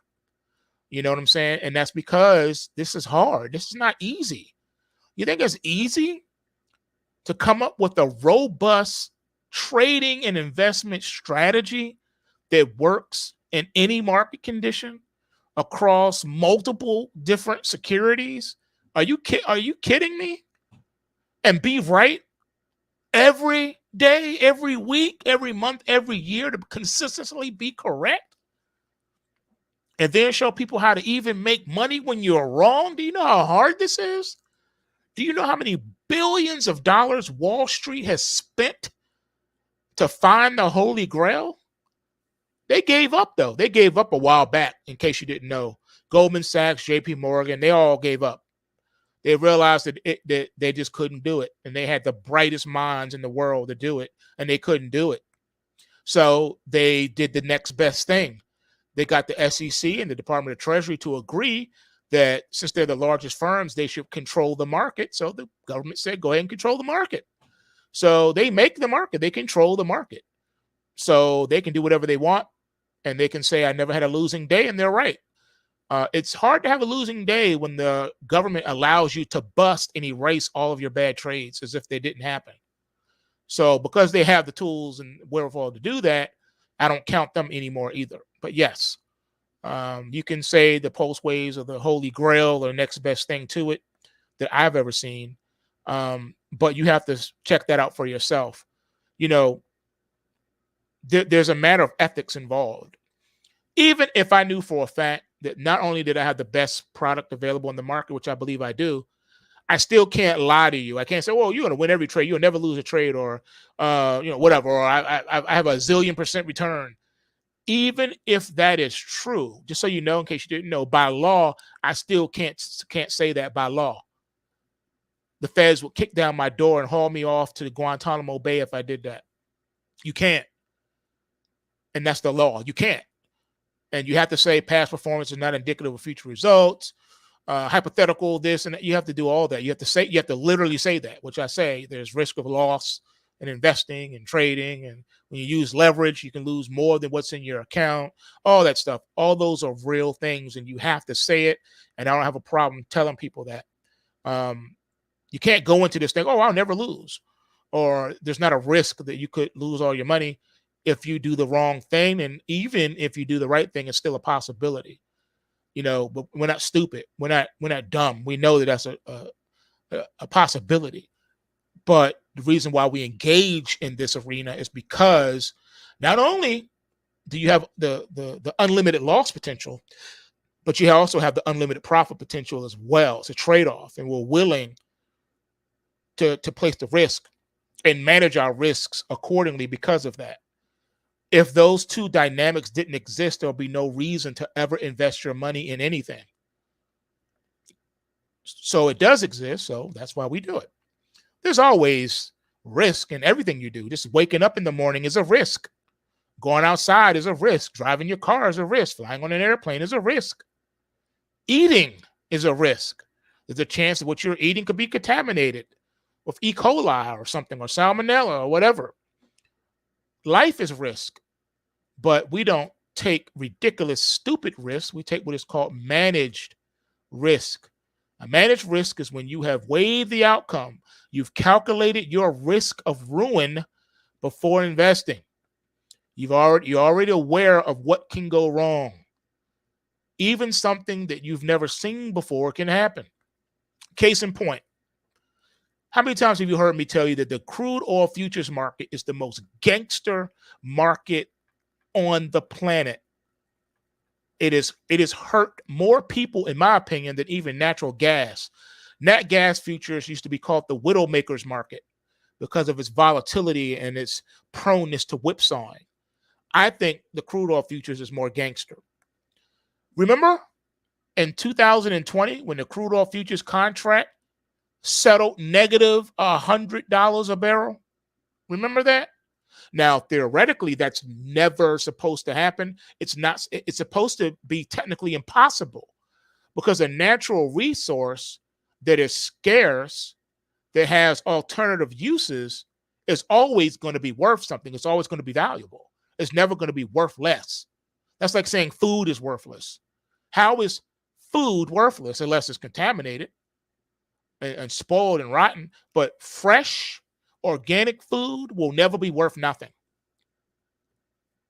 Potable water, drinkable water, will never be worth nothing because it's a necessity. So when you saw that happen, that was nothing but pimperation at its finest. They pimped the mess out of that market, showed you that they are in control and they can do whatever they want. Can you imagine the people, though, that were caught out there, caught slipping, holding a long position into the close on that day, only to see their jaws drop when it goes negative $30 a barrel in the close. And then after the close, it continues to fall and drops to negative $100 a barrel. Do you know how many lives that destroyed? There was someone long those contracts, and now they went bankrupt. You see what I'm saying? It's a gangster market. Now, truth be told, had you been a subscriber to the Pulse Wave Report, you would have been on the right side of that market. Anyone who's a subscriber, they'll tell you, yeah, I saw the report. Yeah, it was on there. Or, hey, I was short when that happened. You know? But just to let you know, it does happen. Another thing I want to say too, and I want to emphasize this to you guys. You probably won't hear this anywhere else, but you can go and you can fact check me on this if you would like. You know, there's a saying that truth is not afraid of investigation. Truth is never afraid of investigation. I want you to remember that. So anyone who's afraid of investigation is hiding the truth from you. Truth never fears scrutiny and investigation. Okay, so the fact of the matter is this. If you look at the historical moves that we've had in the markets going back 100 years, you're going to notice a trend. You're going to notice something odd. And that something is that the most catastrophic moves that we've ever had in the markets always occurred in the direction of the prevailing trend at that moment. Meaning that days prior to that infamous event, you will see that the market was already moving in that direction. I have never seen, now I can be wrong, I'm sure there's an exception somewhere, you guys can let me know if I'm off base here, but I've never seen an extreme move in the opposite direction of the prevailing direction of a market out of the blue. I've never seen that. If you look at the crash of 29, there are already signs the market was about to correct. If you look at the crash of 1987, the market was already moving lower. If you look at the popping of the NASDAQ bubble, the tech bubble in 2000, the market was already, had already put in a short-term top and was already moving lower. If you take a look at what happened on 9/11, 2 weeks prior to 9/11, the market was already starting to move lower. If you look at the flash crash that happened on May the 6th, 2010, the market for several days prior to May the 6th was already headed lower. If you take a look at the financial crisis of 2008, the last week of August of 2008, the markets were already drifting lower. If you look at what happened in 2020, in the month of March of 2020, you will see that on April the 6th of 2020, crude oil futures had already started a primary crash alert and started moving lower. The extreme moves, historically speaking, have always come in a direction of the prevailing current trend of the market. I've never seen it in the opposite direction. Never. Can we have powerful bear market rallies? Yes, I'm not talking about that. Can we have powerful sell-offs in a bull market when the bull market corrects? Of course. But they all have in common the same thing. There was already signs that the market was already starting to move in that direction. Every example that I just went over with you is factual. Pull up a chart and check it for yourself. It's a fact. But the mainstream media will have you to believe that, oh, these things are just anomalies that just happen. No one knows when and where and why. It just happens. The markets are scary. You should not be in the market. It's scary. It's dangerous. It's gambling. It's a casino. They don't want to tell you that, but it's a casino. Now, see, that type of straw man argument lacks any validity on any level. Because if that were true, then there would be no Fortune 500 companies. Fortune 500 companies grew to become Fortune 500 companies because, number one, they went public. And what happens when you go public? Well, the company raises money. How does it raise money? Because people are willing to put money as an investment into the company. The best companies reward such investments with dividend payouts. So if the markets are nothing more than a rigged casino, then that means no one has ever seen return on their investment. Well, we know that's not true either. We know that the Magellan Fund is one of the most famous funds of all time. We know the funds that were managed by Peter Lynch were some of the most amazing funds of all time. At one point, Janus was the place to be. Putnam Funds was a place to be at one point. How do you explain Richard Dennis and his turtles? Some of them went on to become some of the greatest traders of all time because they're trend followers, and their returns that they have given their investors over the past several decades have been nothing short of outstanding. So how do you explain Paul Tudor Jones, who was one of Richard Dennis's turtles? How do you explain him becoming a billionaire? Did the money fall out the sky? No. He got it out of the mud. He started trading. All right? That's what's up.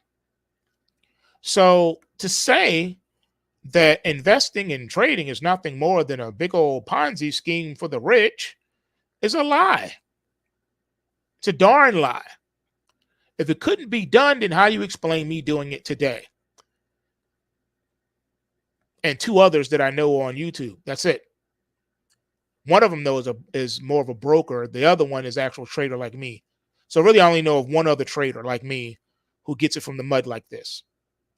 All right. So if it was a casino and if it was gambling, then why didn't we go belly up already?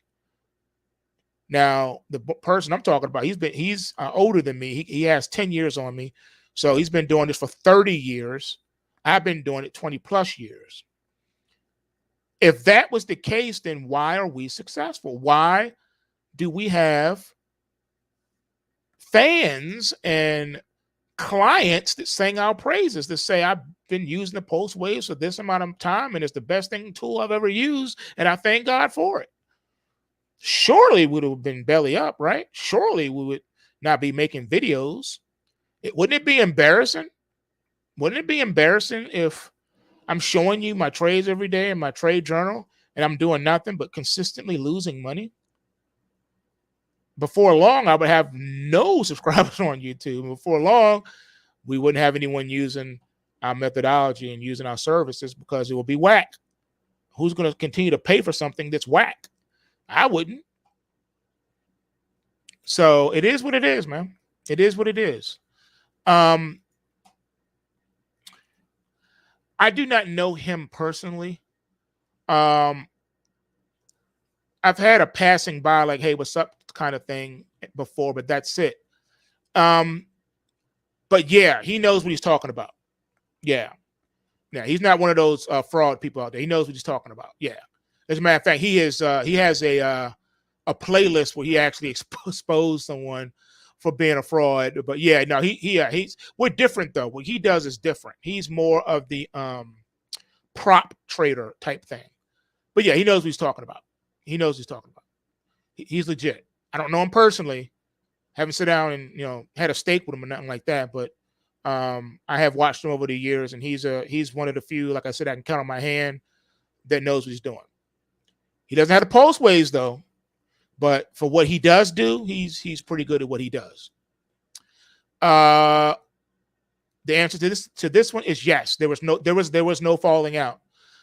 We just got caught up and busy doing, going in a different direction, doing what we're doing. But no ill will, no beef, none of that.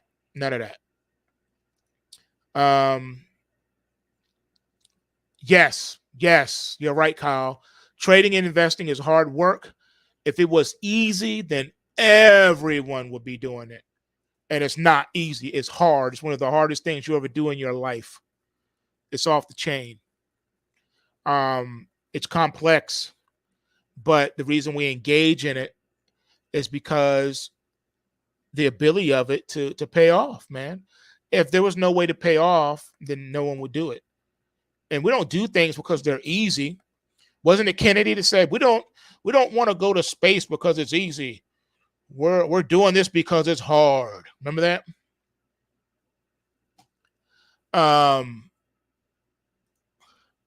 No comment. No comment. Let's see. Could we see oil explode to the upside even in a down market? Yeah. Well, that happens in all markets. And the way it happens is markets will hit an equilibrium. Like, let's say in a bear market, you'll hit a certain support level where the prices will just stop trending lower. Shorts will start covering their positions. And if a certain amount of shorts start covering at the same time, it gives us a signal of bullish momentum. So then people who were not short will go ahead and start buying. And even some of the shorts who liquidate their short holdings and book those gains will reverse and get long themselves. That's how markets start to correct. We call that a bear market rally. Bear market rallies can be quite violent to the point where they make people think the trend has changed, and it hasn't. It's still a bear market. As far as the oil question, though, yeah, at some point, I think the oil will start to, do what it's going to do. But please do not get confused. Right now, crude oil on the algo charts is still in a bear market. All right, crude oil futures on the algo chart are still in a bear market. Now, I know people say, wait, how can you say it's a bear market when it's bullish? This time back in 2019, oil was at $45 a barrel. Today it's at $99 a barrel. You young men don't know what you're talking about. Now, see, that's the difference between me and them. I use what is called algo charts, all proprietary, of course. And my proprietary charts tell me on the daily algo charts that crude oil is in a bear market. How can I say that with certainty? Well, if you take a look, only person I can think to quote is one of the brightest minds that the investment world has ever known. He goes by the name of Bill, Fire Marshal Bill. Let me show you something. If you look at the last several days or a couple of weeks, you will notice that crude oil futures have fallen from almost $130 a barrel to where it is trading today. You can say that the last major sell signal we got, it came on April the 19th. The market did fall from that and fell all the way down to to $95 a barrel. Prior to that, the major sell signal you got was on March the 24th. Crude oil fell from $110 a barrel down to $92.93 per barrel. Yeah, that's a bear market. Yeah. Yeah. Yeah, I call that a bear market. Let's see here. Oh yeah, Wham playlist 2016 for the interviews with Charlie, the late great Charlie McGrath. Yeah, man, he was a really good brother, man. He was a decent brother. Miss him dearly. How bad can inflation get in America and around the world in this current environment? It can get quite brutal indeed. I'm telling you what I believe. This is just me. Oh, that's tight. You get 1,000,000 points for that, but man. Fire Marshal Bill Biden. Yo, that's classic. That right there, you get a gold star, my man. That was dope. I like that. Gold star. Fire Marshal Bill Biden. I believe that things have the potential, at least, to get really bad to the point where they have to start posting the National Guard outside of all the grocery stores. And I'm not saying that tongue in cheek. I actually mean that physically, like literally. Or at some level, some type of county police or state police. Yes, I believe it's going to get that bad. I believe that not only will there be groceries in some stores will not lack for supply. But you're going to be like, well, I don't understand. If majority of the grocery stores are empty, but you say there's a handful that have food in them, how do they have food in them? Won't people just run there and buy all the food up in there? The answer is no. And that's a good question. The answer to the question is simple. The reason why certain stores will have food while others will not is because the ones that do have food, no one can afford to buy it. That's why the shelves are always full, because no one can afford to shop there. Right now, we're experiencing one tomato for $2. But what happens when a tomato is $10? What happens when a bag of rice is $120? What happens when corn is $40? What then? Oh, you can never get that high. I disagree. I'll tell you why. I studied the commodity charts going all the way back to the 1700s. The average price of wheat per bushel, the average price since the mid to late 1700s was $4 a bushel. That has never changed. Therefore, you can say that on a grander scale, the price of commodities is rather low. It's rather low. It's very low. Therefore, we have nowhere to go but up. You can make an argument that wheat at some point will surpass the price of gold. You heard it here first at 10:57 a.m. Eastern Time on Wednesday, April the 27th, 2022. The potential for the cost of wheat per bushel to become more expensive than a cost of a gold bar, a gold per ounce, exists today. One of the reasons why is because you cannot eat a bar of gold. At the end of the day, people, hear me and hear me well. Stacking gold and silver is the only prudent thing to do. But with your stacking of gold and silver, you need to be stacking water and food as well. Because although gold and silver can be traded for the things that you need, you will never be able to trade it for food, not in a famine situation. Today, I can take gold and silver and literally go and buy food with it. Oh, yeah, I sure can. There are organizations that exist that give you like a credit card based on the value of your gold. So you can, that way you could turn your gold without liquidating your gold. It's like a loan against the gold you got, and silver. You can do that. So can I literally buy stuff that I need with gold and silver? Yeah, you sure can. But a time will come when famine hits.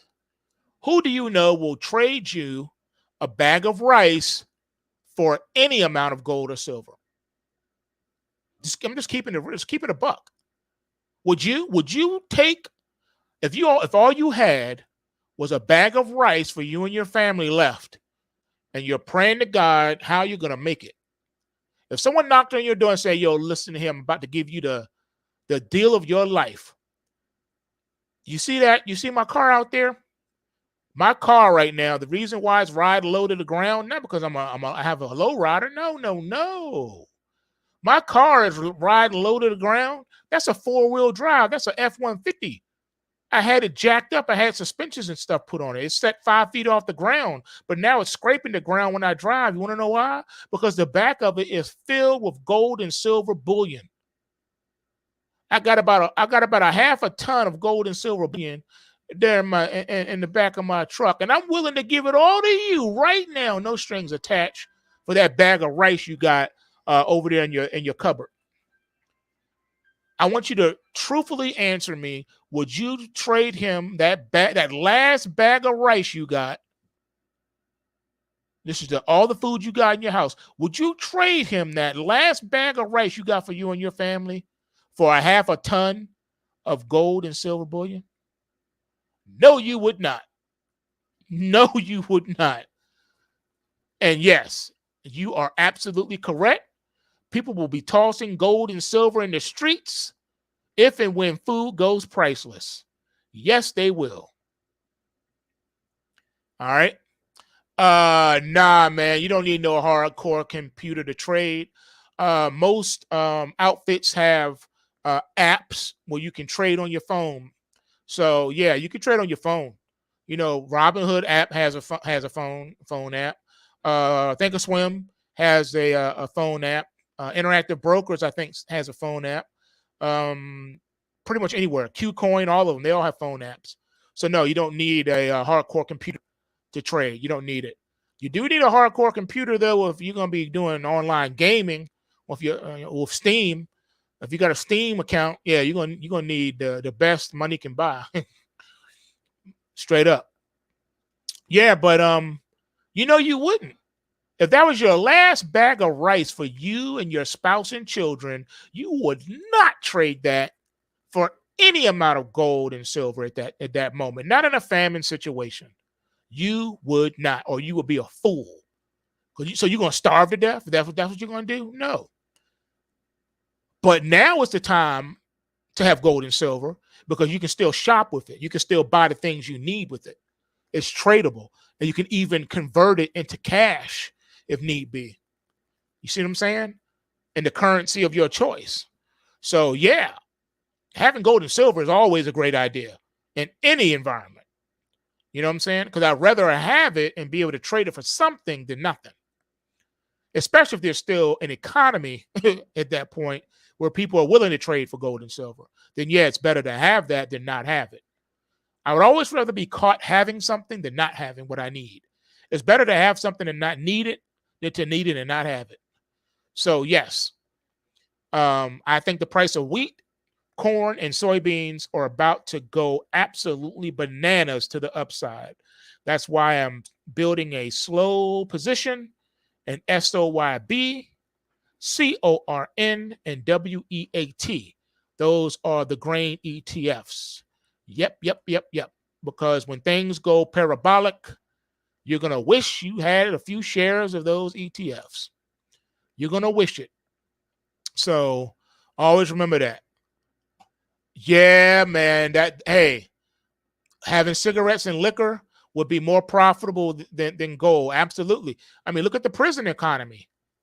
Cigarettes and booze, alcohol and drugs in the prison. That's considered currency in prison. I can buy whatever I want. You can buy whatever you want. If you're rich in cigarettes and liquor and drugs, street drugs in prison, are you kidding? That's money in prison. It's illegal, but it's also money. It's a fact. No matter how illegal it is, it will get you whatever you want.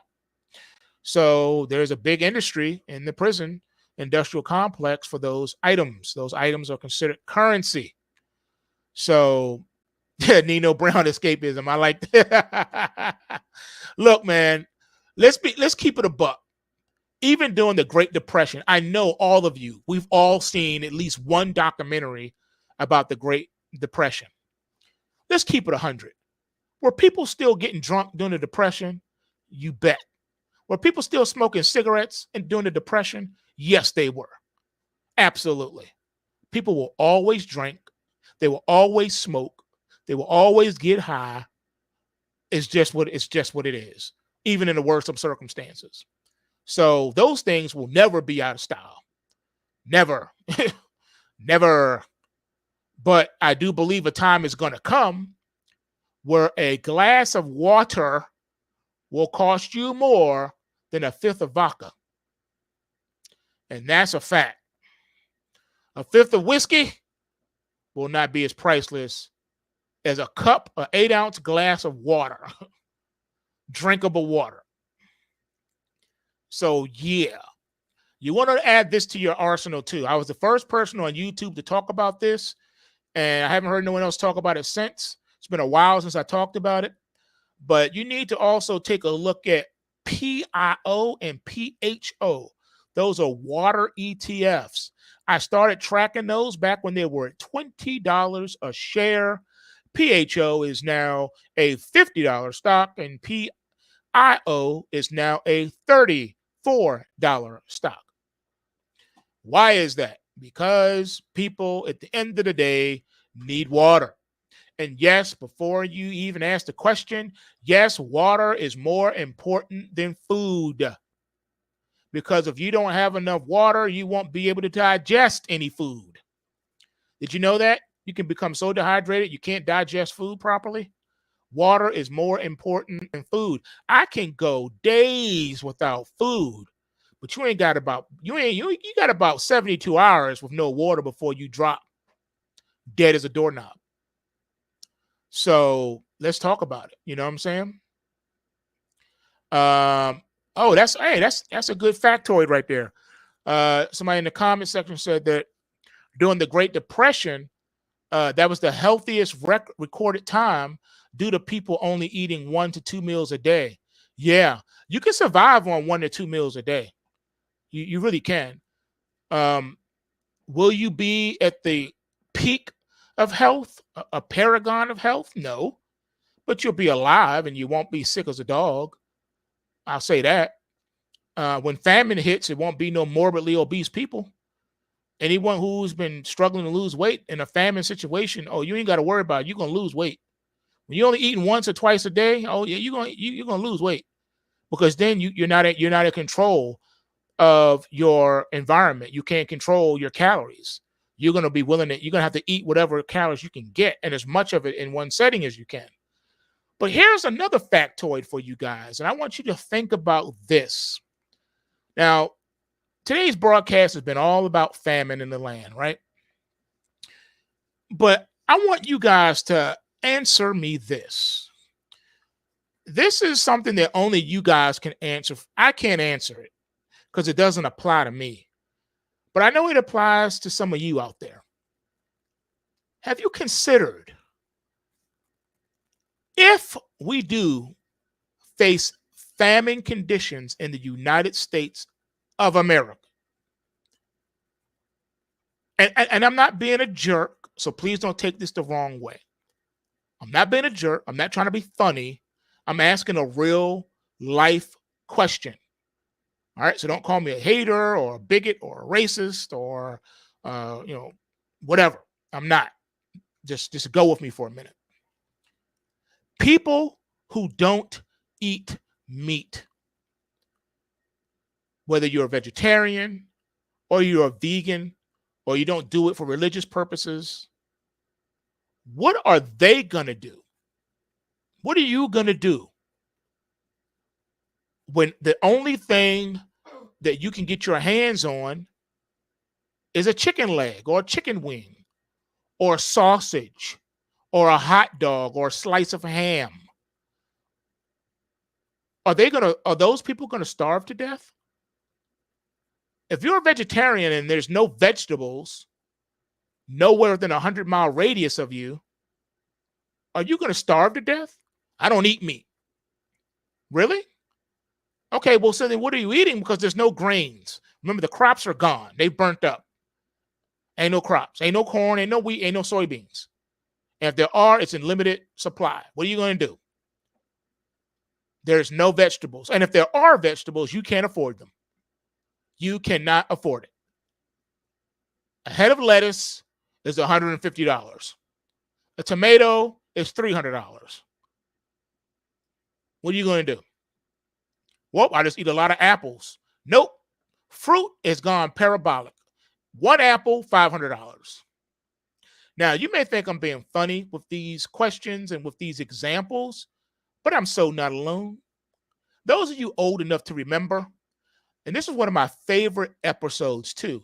Do you remember Inspector Gadget, the cartoon?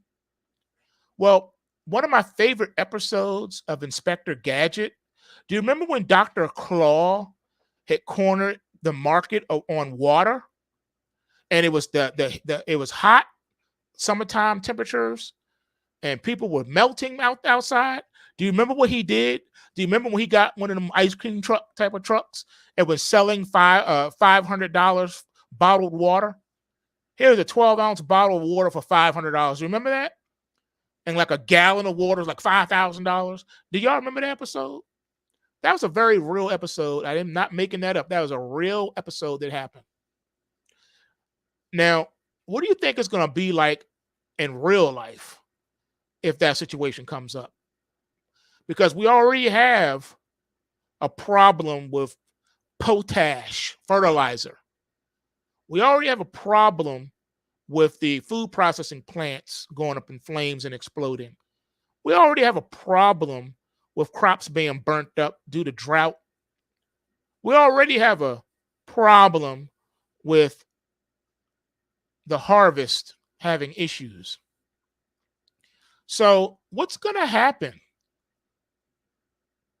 when that day, if it comes, if it's inevitable? I'm hoping and praying it's not. I wouldn't wish that on nobody. Even if I lived in somewhere where I don't have those problems, I would still feel for those that do. Because it's a lot of innocent people that are caught in the middle of that. When your government is bugging, there's nothing you can do. You're caught in the middle because they have power over you. But at the end of the day, you have to think, what's going to happen? Because these are very real issues. Now, if fertilizer continues to be a problem, if potable and drinkable water continues to be a problem, if vegetables and crops continue to be a problem, if all these factors continue to be true, where does that leave a majority of the people?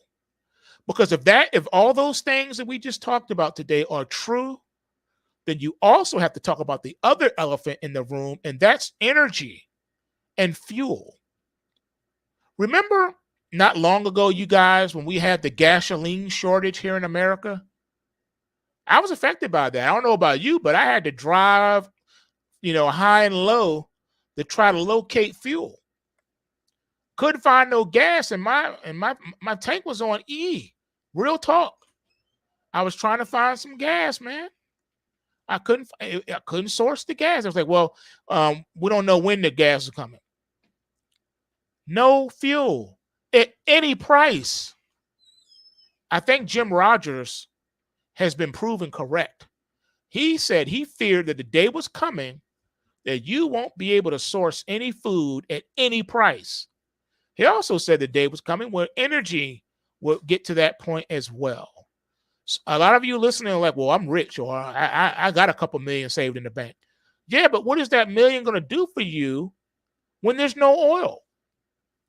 There's no gas in the pump.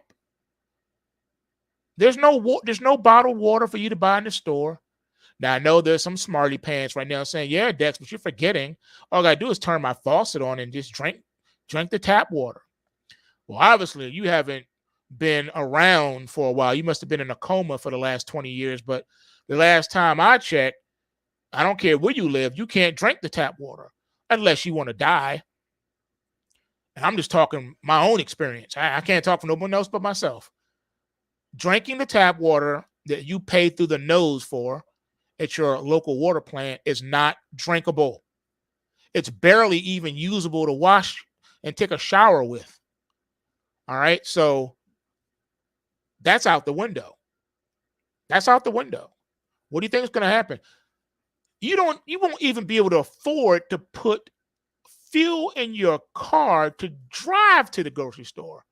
What do you do at $10 a gallon gas? What are you supposed to do? How are you supposed to fill up your vehicle with $10 a gallon gas? That's another reason why you will not see a mass migration to the suburbs and to the country, because they won't be able to afford to buy fuel to drive there. And when you do, there'll be nowhere for you to lay your head because you can't find housing because everything's rented up, or it is so expensive you can't afford it. Remember, we're just talking about food today. Today, we're talking about famine. We're talking about famine. We haven't addressed the other issues because this right here is bad enough. But we didn't talk about the hyperinflation and all other things.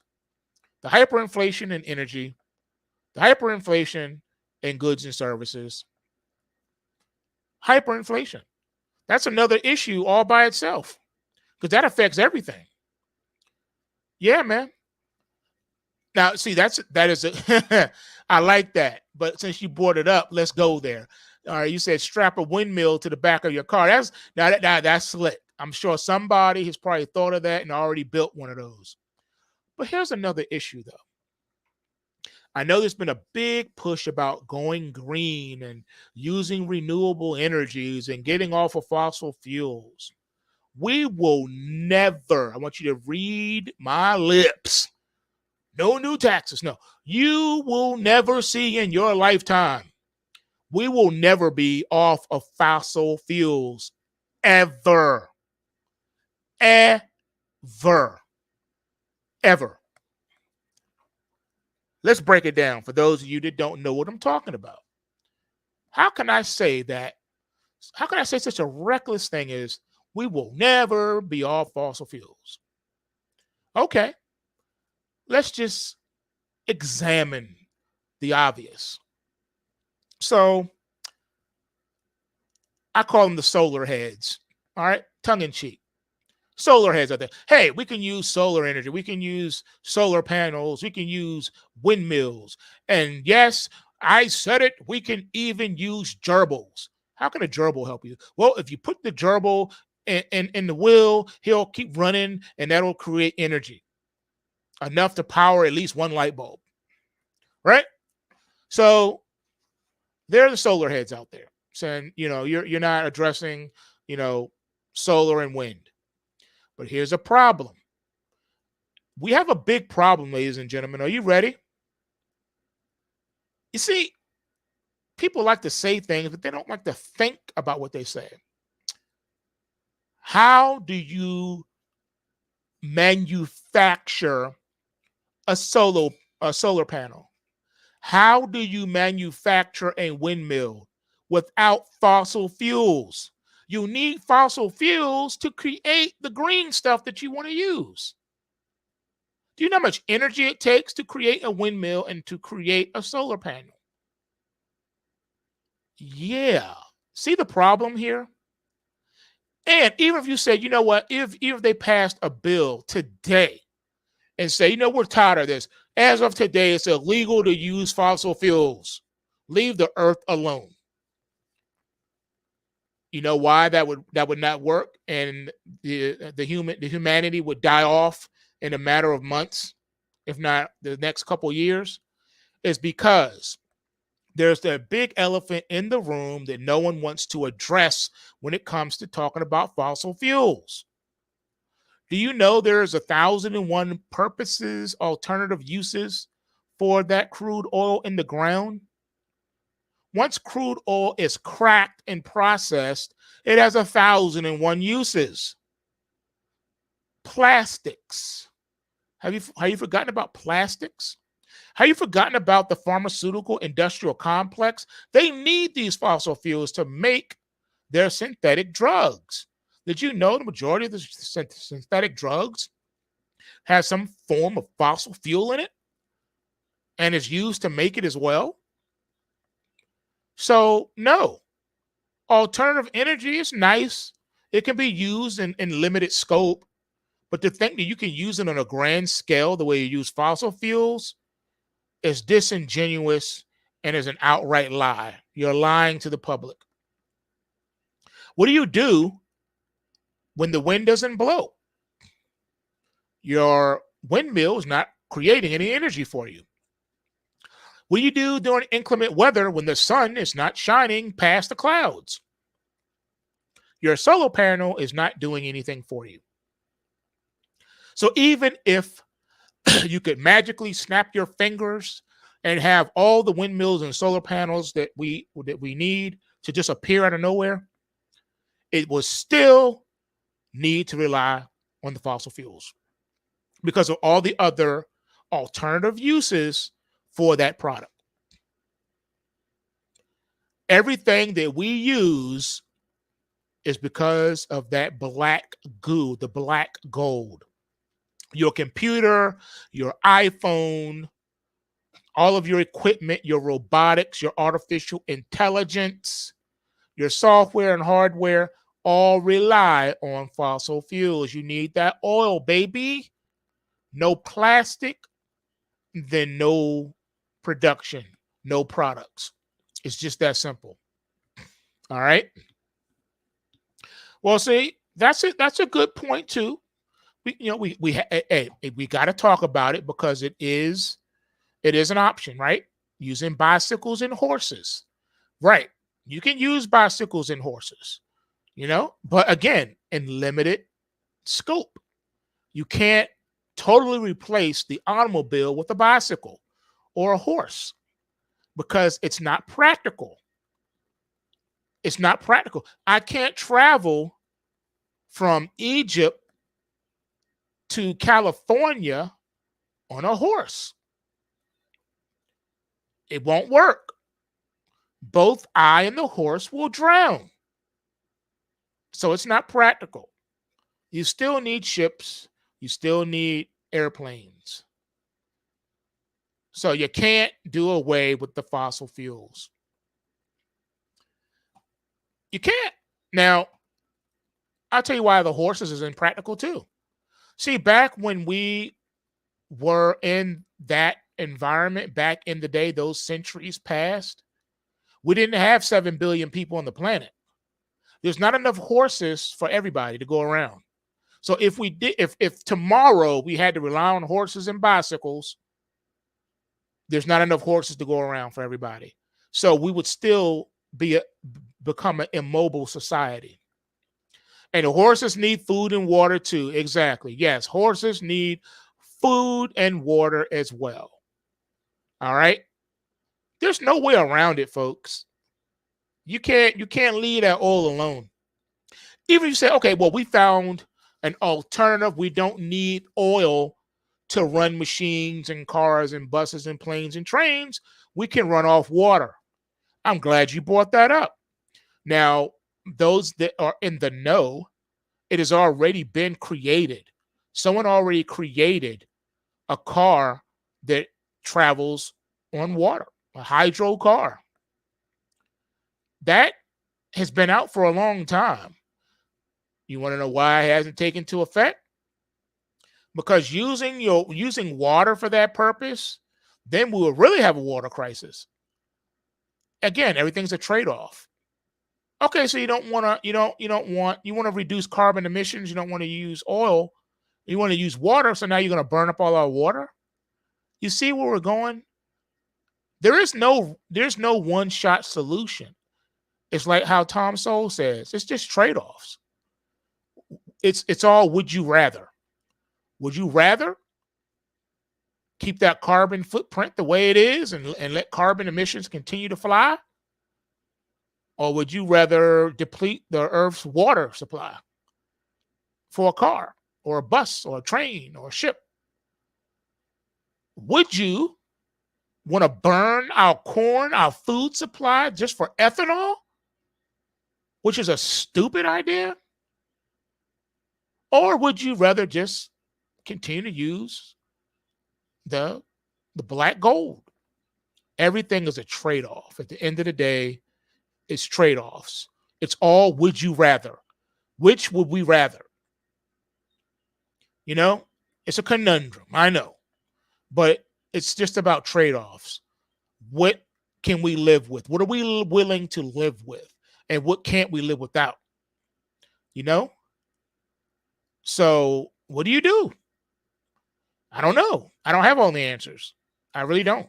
And I'm not going to pretend that I do.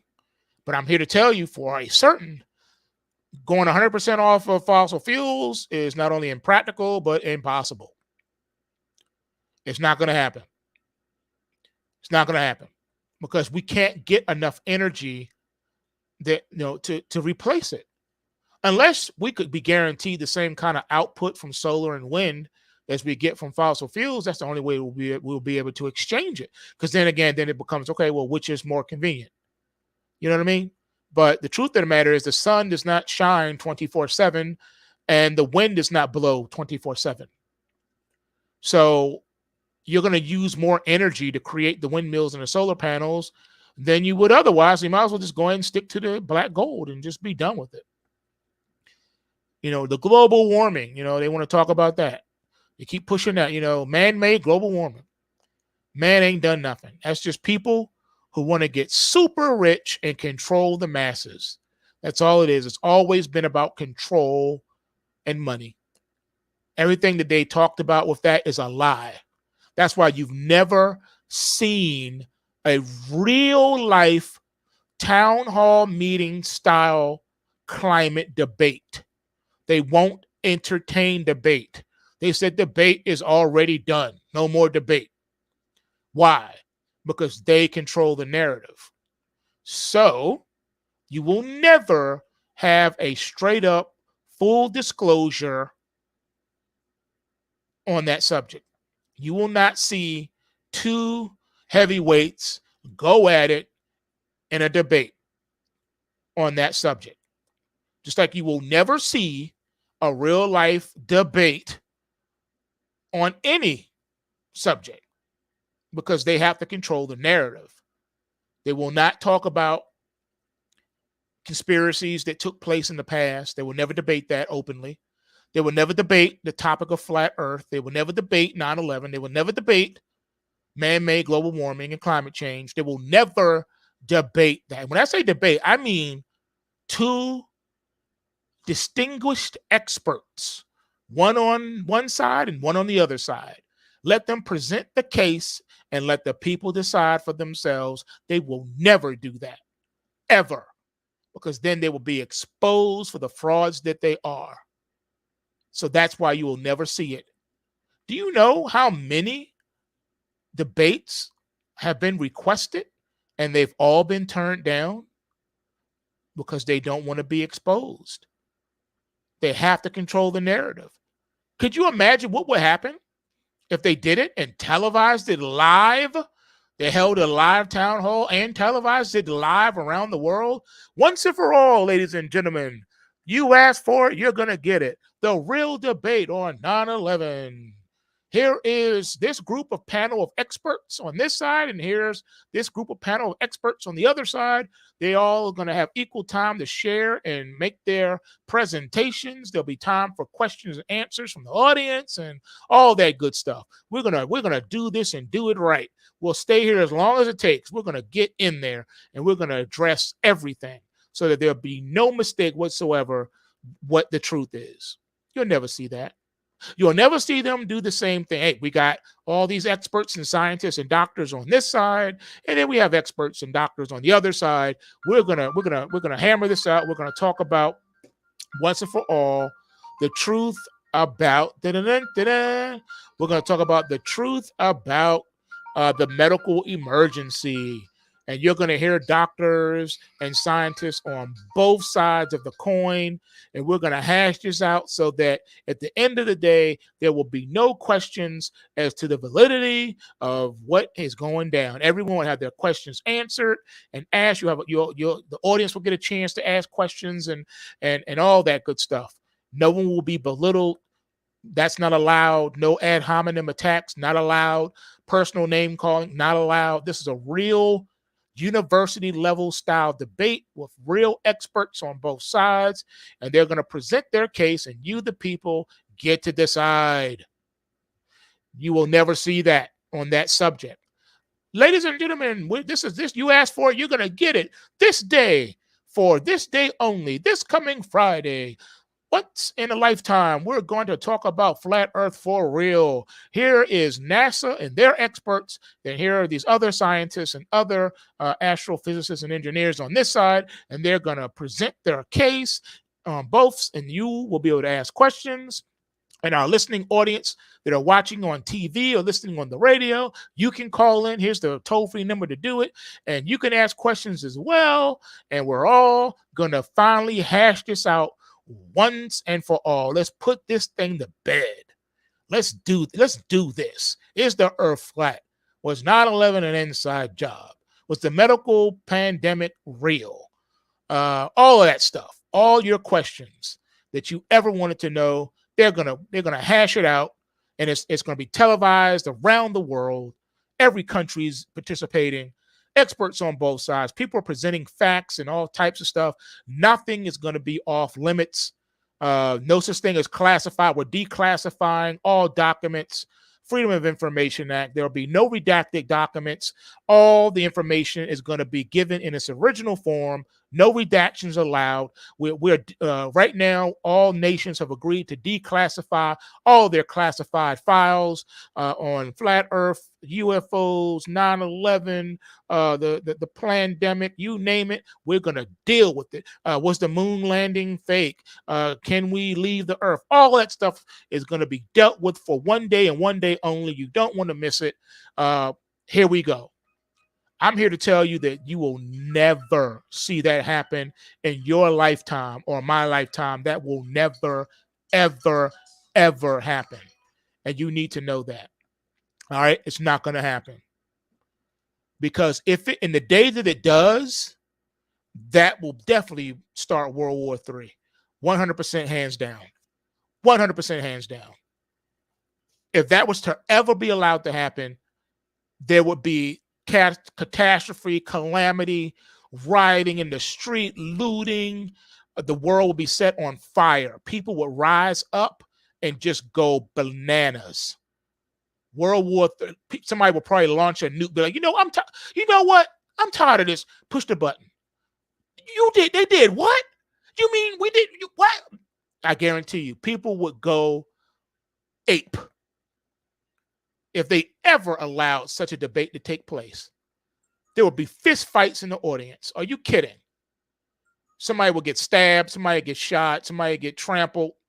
Man, it would be crazy. It would be insanity for the governments of the world to lose their control of the narrative. Are you kidding? For all the evidence to be presented before the public, all government classified documents declassified and unredacted, given in their original and made public. Are you kidding? Everything from Roswell to 9/11. Are you kidding? Everything about the moon landings and flat Earth, everything just aired out globally on TV. No editing, live, no editing. And people are in the audience too. Town hall. They established town halls all over the world. Every state, every city has a meeting place. People coming in by the thousands. Are you kidding? Man, World War III. I guarantee you somebody will launch a nuke because the truth will come out. You did what? You mean we did all this for nothing? You mean to tell me? Are you kidding? People will be beefing. Allies who have been allies for hundreds of years will no longer be allies. Everybody will be ready to go at each other hard. All secrets laid bare. And those are just little petty little petty things. 9/11, flat earth, the medical emergency, all those things. Those are petty. But can you imagine if the truth was really allowed to be aired out, though? Man, people will have to go in hiding. Government officials will have to go into hiding. They would have to go in them deep underground bunkers that they built that are nuke proof. They would have to go in there real fast because it would be calamity Ganon. For all you Nintendo Switch people out there, it'll be calamity Ganon. All right, straight up. You would need Link to come save everybody because it'll be calamity Ganon everywhere. It'll be riots all over the world. Straight up. That's why it will never happen. Instead, what they do is what they've always done, and that's marginalize everybody. Make fun of anyone who goes off the reservation, anyone who breaks ranks, anyone who testifies and exposes anything. They either wind up missing or dead. That's a whole nother program. We were to take a look at all of the mysterious disappearances and deaths of scientists and medical doctors over the past, let's say, 20 years. It will be staggering. But they're never going to debate that either. Not at all. That's the world we live in, folks. That's why things will go on the way they're going on. That's a good question. Right now, truth be told, I am a game head. I go way back. I go in these cycles, these waves. I have to be in a mood to do something. So right now, I'm on my Madden kick right now. So right now, I'm playing Madden 17, 18, 12, and 25. I know it sounds crazy, but yes, I am literally playing all those games simultaneously. Play one for a little bit, then turn that off, play the other one, and I'm going between Madden right now. Funny story. I've had, every year the Madden comes out, I buy it with the exception of 2019. I didn't buy it, but I buy it and then I never get a chance to play it because, 2K comes out the following month and I find myself playing NBA 2K. So, you know what I mean? And then when I'm done with that, then if I'm on a different kick, then I start playing my Dungeons and Dragons. I'm on my Dungeons and Dragons kick. There are a lot of Dungeons and Dragons type games out there and roguelikes. So I'll play those. I like the Warhammer series. I have pretty much just about everyone that has come out for the PlayStation. I have all those. I play those. So I'm really into Dungeons and Dragons. I played Dungeons and Dragons back in high school. I watched the Dungeons and Dragons cartoon that came on Saturday mornings back in the day. I've always liked Dungeons and Dragons. I've always liked those type of games and sports. A lot of games I can't play though because they make me sick. I'm one of those few people that can't play like first-person shooters and certain open world type games. I can't do it. It gets me dizzy. I can't play them. So I'm pretty relegated just to sports, basketball, football, boxing. I like those. I like those a lot. So I'll play those. That's pretty much what I'm doing. Just about every day you can assume I'm playing basketball, football, boxing, or one of the Warhammers. It's just how it is for me. Warhammer 40,000 Inquisitor Martyr is my all-time favorite. And I'm leveling up characters on that one currently. So yeah, I like video games. I've always liked video games. I go way back with video games.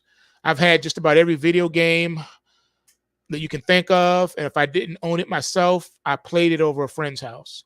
I have had the opportunity to play just about every console system that's ever come out, going all the way back to the days of Atari and ColecoVision. Yep, I've had Atari, I've had the ColecoVision, I've had the NES, the Super NES, Sega Genesis, all of that, man. I've had them all. But right now, I'm strictly Nintendo Switch, PlayStation 3, and PlayStation 4. That's what I'm doing at this moment. That's what I do the most of. I like the NBA 2K22 Nintendo Switch version than the PlayStation version, believe it or not. For some odd reason, it just appears to be more fun. I don't know how. I can't explain it. It's just how it is. Yeah, I know the dollar did break 103 this morning. In the beginning of this show, I went over that first. I showed you that. Yeah, man. So playing video games, man, is so it's so relaxing. I do some of my biggest thinking when I'm playing video games. Like seriously, like if I'm working on an algo or something, or I'm stumped or whatever, I'll go and I could be playing.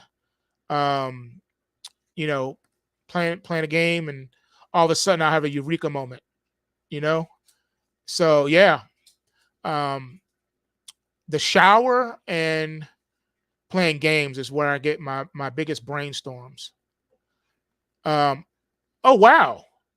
Breaking news, CFTC settles cases against two former Archegos employees. Wow, that's not good.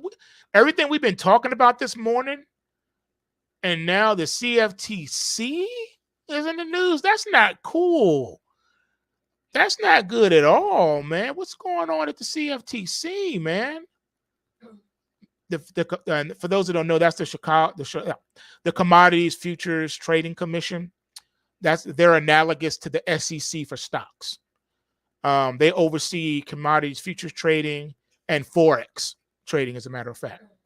So, for those that don't know, yeah, I wasn't hip to that particular situation, but they're talking about it now. Breaking news.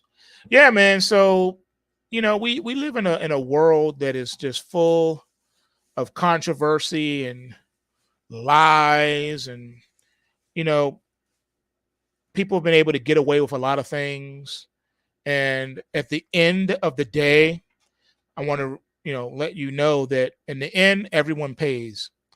It may appear that a person's getting away with something, but at the end of the day, they're really not. Okay. In the end, everyone pays. So the question that you're probably asking is it America's time to pay? Now, America was supposed to be the greatest country that ever existed next to Atlantis. But the truth is, even Atlantis disappeared. Every superpower, every nation, going all the way back to recorded history, the average span of a elite nation, of a world superpower, on average was about 200 years. And then after 200 years would start the decline of that empire. Pretty much every country we know of today had its day in the sun. At one point, Egypt was the superpower. At one point, believe it or not, Rome, Italy, Rome was the superpower. Greece was a superpower. Mali and Songhai and Ghana were superpowers. Assyria, Iran, Lebanon. At some point, a lot of countries have been superpowers, but they did not last beyond that point.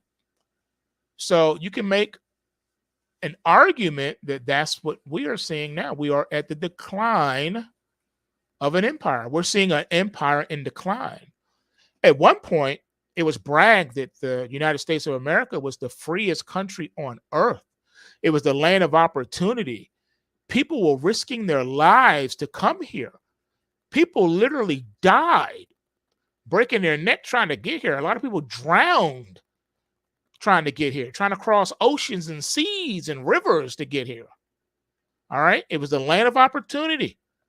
There are countless testimonials of people who came here from third world countries or countries that were experiencing, calamities, and they arrived in New York with a penny in their pocket or nothing at all, and went on to establish themselves, in a career, in a discipline, in a trade, or become millionaires or billionaires. So those testimonials are real. You can't erase them from history. They happen.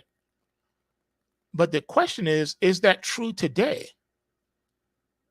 Could you believe, do you believe that if, Rockefeller or Carnegie, anyone, any billionaire you want to name, do you think that they had to start today from scratch, be born today, right now, and start over again, that they could recreate the success that they have now? My answer to you is no. No, they couldn't. They wouldn't. Because there was a time where they came up where certain things were in place that allowed them to prosper.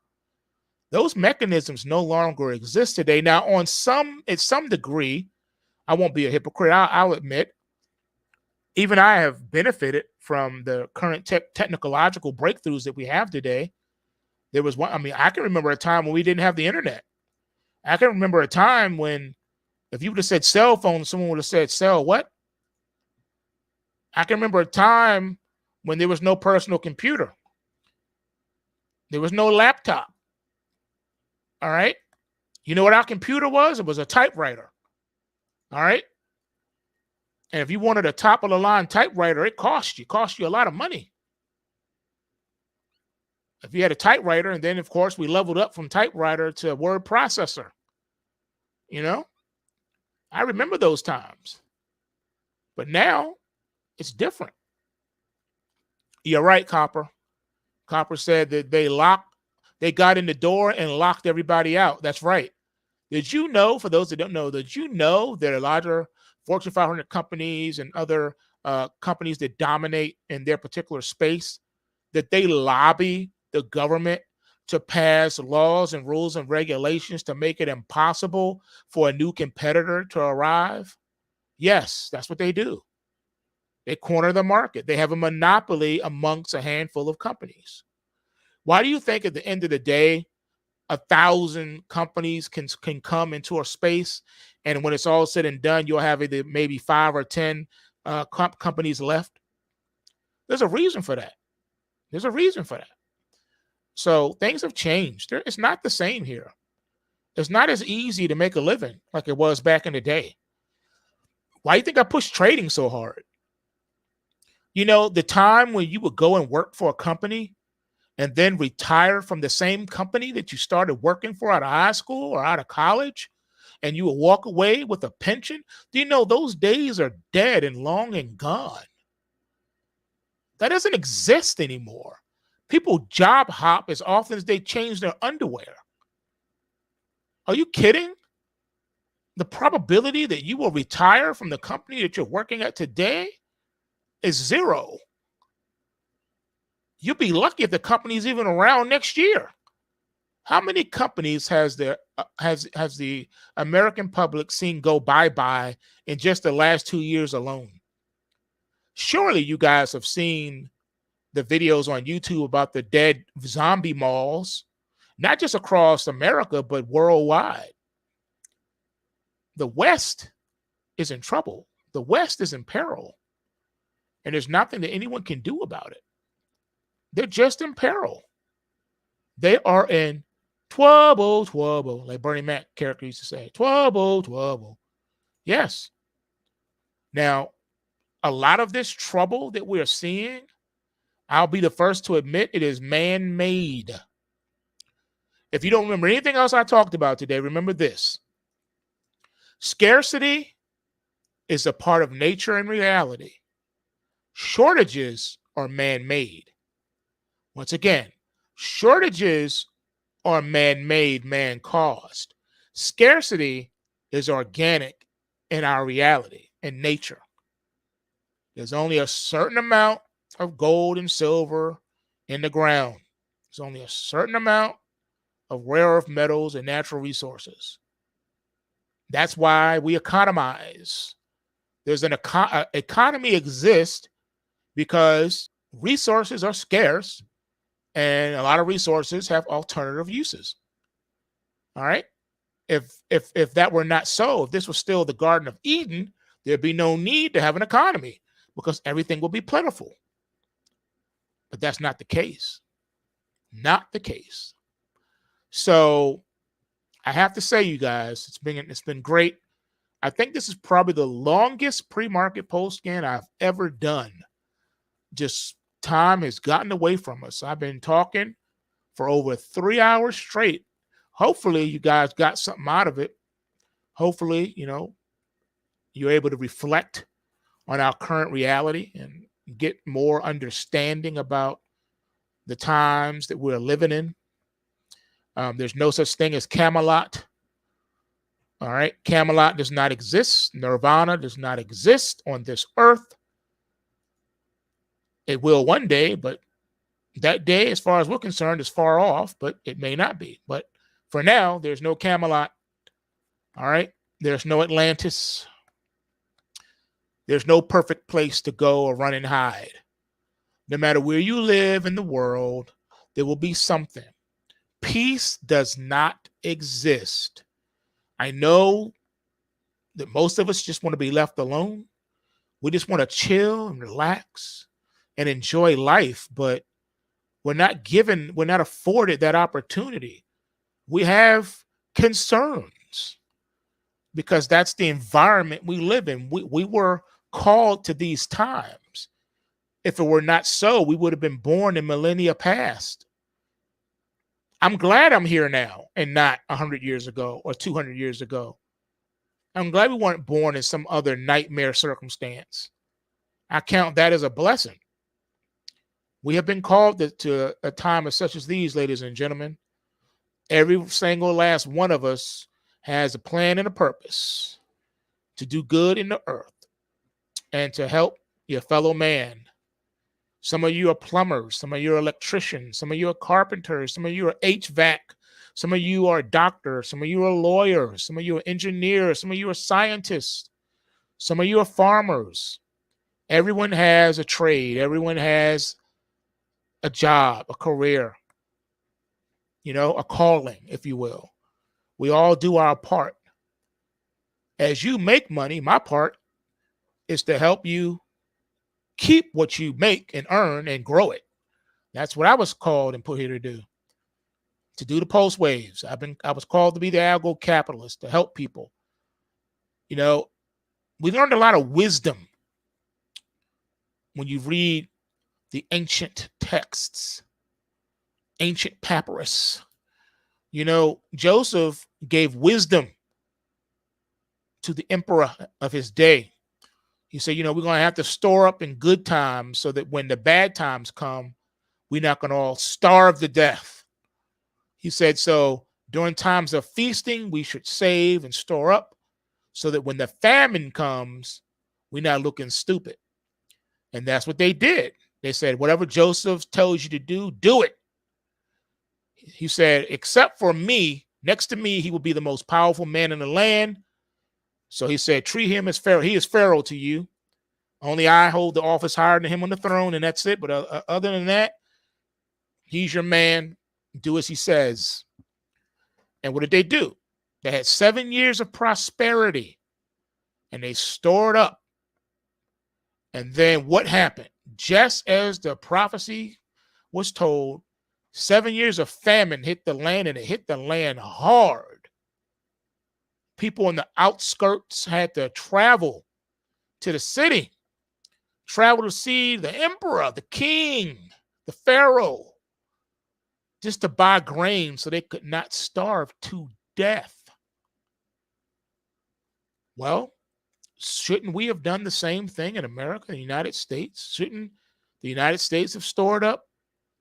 I saw a video where they showed other countries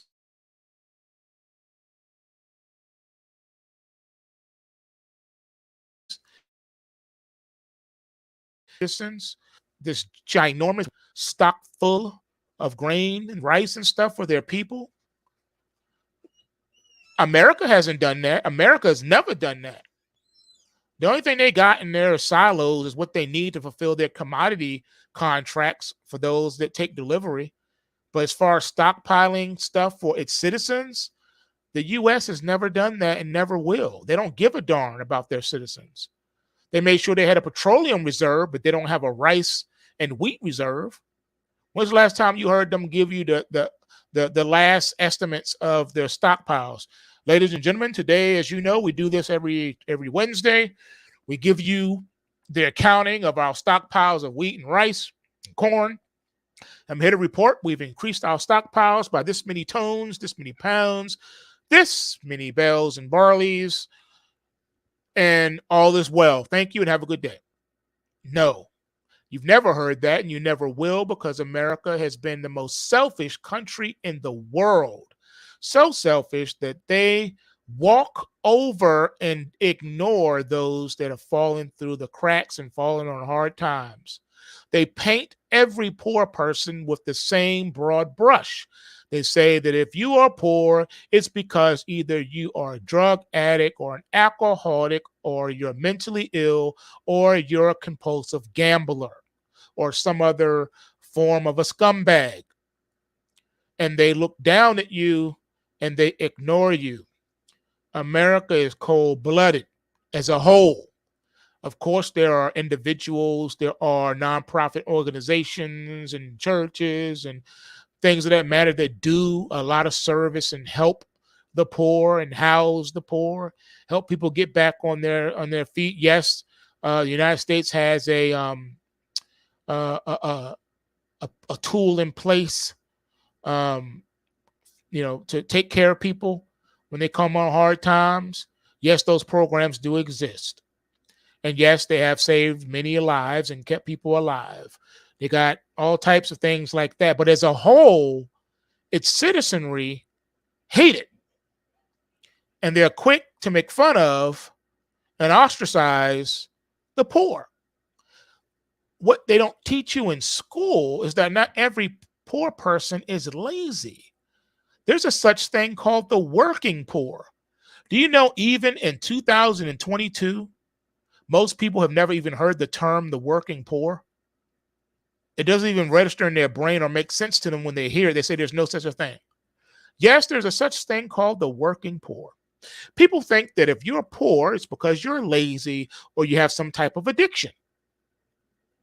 Nothing could be furthest from the truth. Not all homeless people or poor people are mentally ill or lazy or addicted to some type of substance. The truth of the matter is, America has always had with them the working poor. People that are so poor, they can barely afford housings. People who are so poor, they go to work and work a 9-to-5 job, maybe 2-3 jobs, but they are still homeless because their 2 or 3 jobs combined is still not enough to afford rent. These are facts, ladies and gentlemen. Facts. You're not supposed to talk about that. You're not supposed to talk about how America hates the poor. You're not supposed to talk about it. Even to this day, did you know there are programs that exist that treat people like children if they have to go asking for help? It is so demoralizing, degrading. I can't tell you all the testimonials. I've had the opportunity to interview and talk to all types of walks of life of people, and some of their testimonies and stories will make you bust out in tears. Some of their stories will make you enraged with anger. You want to go rip the people's head off that did this to them. But we live in a world that is full of injustices. America has thumbed its nose up at the poor for a long time. It's a fact. So what is America going to do when her time of need comes? What about all the people who have never had a financial crisis in their life start having financial crises? What are they going to do? What about the people who look down on the poor today? Are they going to use the same judgments that they judged other people and judge themselves that way? I'm here to tell you the answer is yes. A lot of people are going to be committing suicide and jumping out of windows, jumping in front of trains, jumping off of bridges, jumping out in front of traffic, taking poisonous substances. A lot of people are going to be rolling out. As a matter of fact, did you know that the suicide rate in the United States is the highest it's ever been on record? The highest it's ever been on record. What are they going to do? See, it's okay when you can just look around and say, oh, look at all these poor homeless people. Oh, well, sucks to be them. But what happens when you are counted among them? See, people don't want to ever think of like that. I've had people tell me to my face, oh, that will never happen to me. I will never be homeless. I will never be unemployed. I. That's what they say. You ever heard this one? I would never be out of work or be homeless because I will go out here and rob people. I will sell drugs. I will sell my body. I'll sell someone else's body. I will do whatever it takes not to go that way. Have you heard that before? I'm sure you have. People talk tough until they're faced with that situation. There's a guy that I used to know from the trading message boards from back in the day, back in the 90s and the in the early 2000s. He used to crack me up. And he used to say, you know, in a bar, a lot of guys talk tough until they're punched in the face. Then once that happens, you don't hear from them again. And he used to crack me up when he would say that. And it's true. Everybody's a gangster until a real gangster shows up. And that's a fact. Okay? It is what it is. All right? So, wisen up to this stuff, man. Wisen up to this stuff. Right now in America, there is no middle class. You know what you got? Excuse me. You got the working poor among you. Some of them, you would never even know it. Now, a lot of us grew up poor. All right? Lived in the hood or whatever. That story is a dime a dozen. But here's another fact of life that people don't like to talk about it, especially the race hustlers, the race baiters, the race hustlers. They'll have you to believe that poor people who are born poor stay poor and die poor. Nothing could be furthest from the truth. I know people that I grew up with to this day who are extremely successful, overwhelmingly successful. I know guys who grew up in the same neighborhoods I did, who never sold drugs, never ran the streets, worked 2 jobs, 3 jobs from the time they graduated high school to the time they retired, and now they chilling, getting broke off a pension or what have you. So don't tell me because you grew up in the projects, nobody knows what you had to go through and, you didn't have no options. That's not true. There are many doctors and lawyers who grew up in the same housing project you come from and are still living in, by the way, and they've gone on to success. Human beings have always been transitory and mobile. Even in the income brackets are mobile. If you look at the Forbes listings that comes out, if you go all the way back to like the mid to late 90s and look who was on the Forbes list, the top 100 richest people in the world, and look at those names today, those names that was in that column in 99 are not the same names that are in that listing today. All right? People are transitory. No one stays at the same income bracket. Even the most richest among us, they're not going to stay in the same income bracket. Did you know that their wealth fluctuates more than the dude who works 9 to 5 at McDonald's? Yeah, because a lot of their wealth is tied to their stocks in their company. Well, you know this better than anyone does. Stocks fluctuate in price. So, yeah, Just the other day, Elon Musk, what did they say? He lost like $38 billion or something like that because Tesla stock took a dive. So income can be variable. Just because you're in one income bracket today don't mean you're going to stay in that income bracket tomorrow or next year or in the next decade. Okay? Just because a person is rich, it doesn't mean they'll stay rich. And just because a person is rich doesn't mean they're wealthy. There's a difference between wealth and riches. I'll give you an example. The individual who wins the Powerball for $100 million is now rich. They are rich. They hit the lottery. Big old lump sum payment. Rich. There are people who are rich, and then there are people who are wealthy. And you need to know the difference. A wealthy person has what is called generational wealth. Their wealth will outlive them. Even if they spent X amount of dollars a day for the rest of their life, they would not be able to go through all of their money. So it is passed on to their heirs. And generation after generation, the wealth is passed down. That's generational wealth. Wealthy people are titans of industry. They control something. They control a certain segment of the economy. That's a wealthy individual.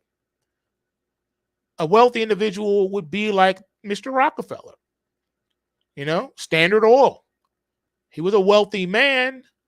He was a rich man, but he was also a wealthy man because he controlled that market. He cornered that market. He had a huge market share in that market.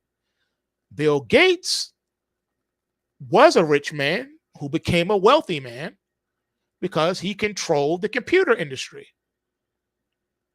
He made it so that everyone had to use Windows. Even the government uses Windows. That made him a titan in his section of the economy. Wealth generates generational wealth. Riches come and go. I'm sure you, like myself, have seen the documentary that they do from time to time. They play it, they re-air it. The lottery millionaires, they follow them 5 years later and see how they ended up. And normally maybe one out of the five or maybe two are still rich after 5 years. But the majority of them are broke, and some of them are even worse off than they were before they hit the lottery. There's a difference between rich and wealthy.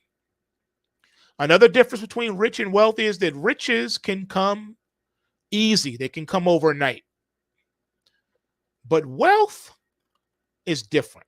You see, wealth is not the person who hits the lottery. Wealth is created. Wealth is a person who has a different mindset than the rich person. A poor person can become rich accidentally. You can bet on the right horse at the racetrack and win a lot of money. But a wealthy person, they know how to create demand. They know how to create a product or service. They know how to get money. They know how to get it from the mud. A rich person, not necessarily. Some people are made rich because they got an inheritance. Some people are made rich because they won a lawsuit. They got a settlement in a lawsuit. There's millions of ways to be rich. Some people get rich because they robbed a bank. Some people got rich because they stuck someone up in the street. Some people got rich because they kidnapped a wealthy person's relative. There are many ways that people have become rich, but wealth is built. And wealth is something that can last a lifetime or many lifetimes, generations. You ever heard the phrase old money? There's a difference between the nouveau rich and old money. When we think of old money, you think of the barons. You think of, Standard Oil. You think of Mellon, Carnegie, and all those guys. And J.P. Morgan, That's that old money. You think new money, you think of the new tech sector millionaires, new money. But real wealth is achieved by people that create value. They create a product or a service that will be in demand long after they're gone. Long after they're gone. Okay? So it is what it is, folks. You need to know the difference. People that don't understand money and economics are doomed to stay poor. People who understand money and finance and economics will go on to obtain wealth. Now, the fact is that you don't have to get a MBA from Harvard to learn about economics and finance. I'm talking about practical arithmetic, learning how to balance a checkbook, learning about what an asset is versus a liability, having some type of basic understanding about investments, learning how to trade the financial markets. That is knowledge that will create wealth, not riches, wealth. That's the difference between those that are wealthy and those that are poor. A lot of poor people do not understand money. They do not understand economics or finance. And it's not necessarily their fault. They're victims of the free educational federal school system. They don't teach you about economics and finance in school, in public school. They just don't. You know what they teach you? They teach you how to be an obedient slave. Their job is to prepare you for a life in the salt mines, for a life in the brick pits, for a life with the lash. Of course, I'm quoting from the movie Ten Commandments, if you figure that out. Their job is to prepare you for the minimum wage slave job. You are told and conditioned to believe that as soon as you graduate high school or college, you are supposed to go look for a job. What is a job? A job is, and what it means, it is modern day slavery. It's just nicer. But let's compare slavery versus 9 to 5. Well, what are you doing? You're exchanging your time for money. That's what you're doing. And you have to go and beg and put on a performance called a job interview in order to get that job. And if the interviewer likes you or thinks that you can make them money and make them richer, then they will extend to you a job. That job may or may not come with benefits or health insurance or 401k or profit sharing or any numerous amount of, add-ons. So public school prepares you for the job life, the 9 to 5 life. They do not prepare you to become an entrepreneur. They don't prepare you to become a titan of industry. They don't prepare you how to become an inventor and invent something that the world needs or doesn't even know that it needs. They don't prepare you to create a better mousetrap. Nope, that's not in their purview. Their purview is to create good little citizens. Why do you think every day starts the same in the modern day public school system? Place your hand over your heart and repeat after me. You know how it goes. I pledge allegiance to the flag of the United States of America and to the republic for which it stands, one nation, under God, indivisible, with liberty and justice for all. You can quote it by memory. Notice in that pledge of allegiance, no mention of becoming a titan of industry. You didn't pledge allegiance to the country to build a better mousetrap, to figure out a problem and find a fix for it, or find a need and fulfill it, become an employer yourself. That was missing from that Pledge of Allegiance. And it was missing for a reason. They don't want that. They want good little worker bees. Why do you think the laws are set up to basically punish the mom and pops of the world? It's the mom and pop jobs that employ the majority of American citizens, not the big corporations. Next to the federal government, the mom and pops are the biggest employers in America. Just so you know that. And they're the ones that get disrespected the most. When all the bailout money was flying around, falling from the helicopter, did they get any of it? No. And if they did, it was pittance. But the big Fortune 500 companies, oh, they got broke the heck off. They even got tax benefits. That's right. Mom and pop didn't. They let the Fortune 500 companies stay open during the lockdowns.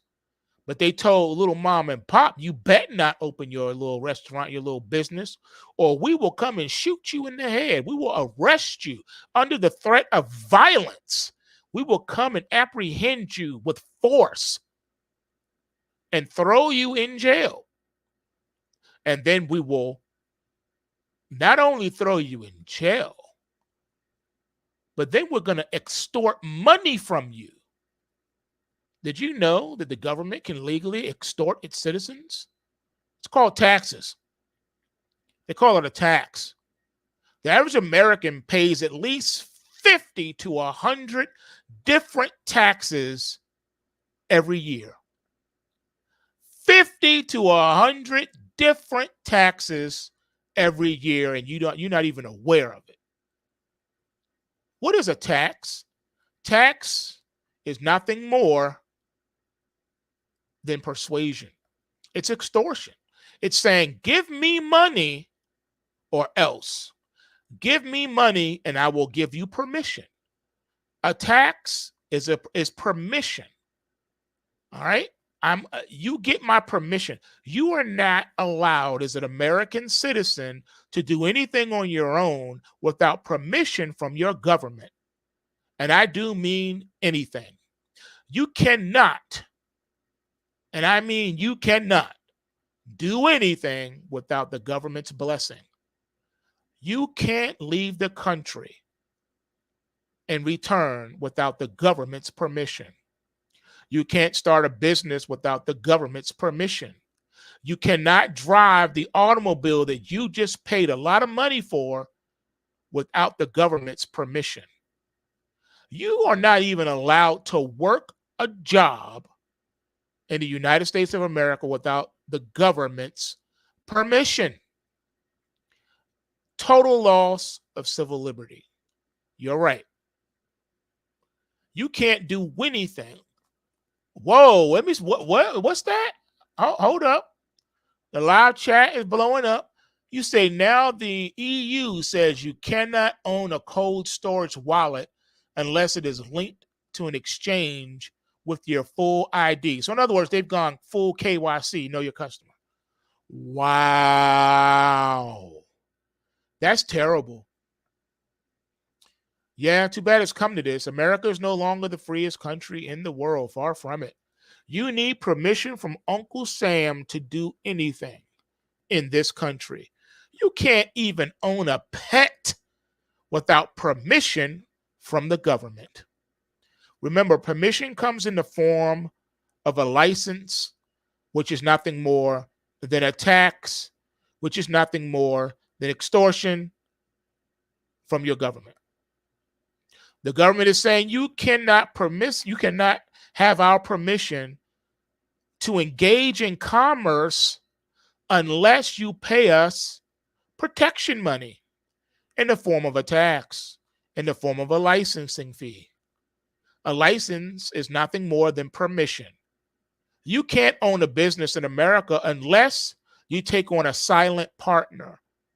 His name is Uncle Sam. He is your silent partner. If you own a business in the United States, Uncle Sam is your silent partner.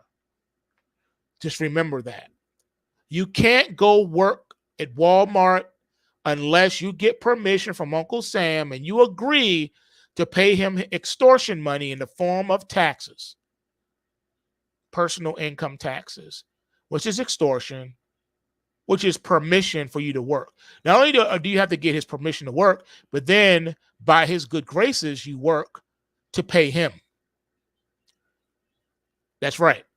Every dollar you make, every penny you take, Uncle Sam gets a cut. He is your silent partner, whether you like it or not. Total loss of autonomy, total loss of civil liberties. All right, I've been on here chatting long enough. I think we covered a lot of ground today. I'm not able to do these pre-market pulse scans every day, but when I'm able to do it, I like to do it because I like to add value to our subscribers and to our customers over at Pulse Wave Trading. Hopefully you've gotten something out of this. Hopefully a fire has been lit underneath you if you have been complacent and not doing as you should. And hopefully those who had no compassion, remorse, or sympathy for the working poor, perhaps now you've been enlightened and you see the necessity to do so.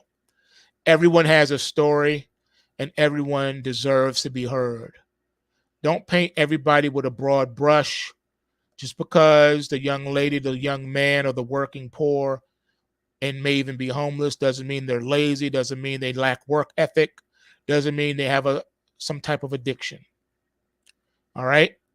So think twice before you label your brothers and sisters out there. Everybody has a story, and until you know that story and has walked in that person's shoes, you don't know. Never take for granted that people even know what you know. All right? We take that for granted sometimes. Everyone doesn't know what you know or have been exposed to what you've been exposed to. So don't assume that everything is common knowledge. Not all knowledge is common. All right? So remember that too. All right, you know what it is. Smash that like button. And remember, bulls make money, bears make money, and pigs get slaughtered. So remember to take what you can, give nothing back. See you guys tonight for the end of day report and the trade journal. And I'm out. Peace.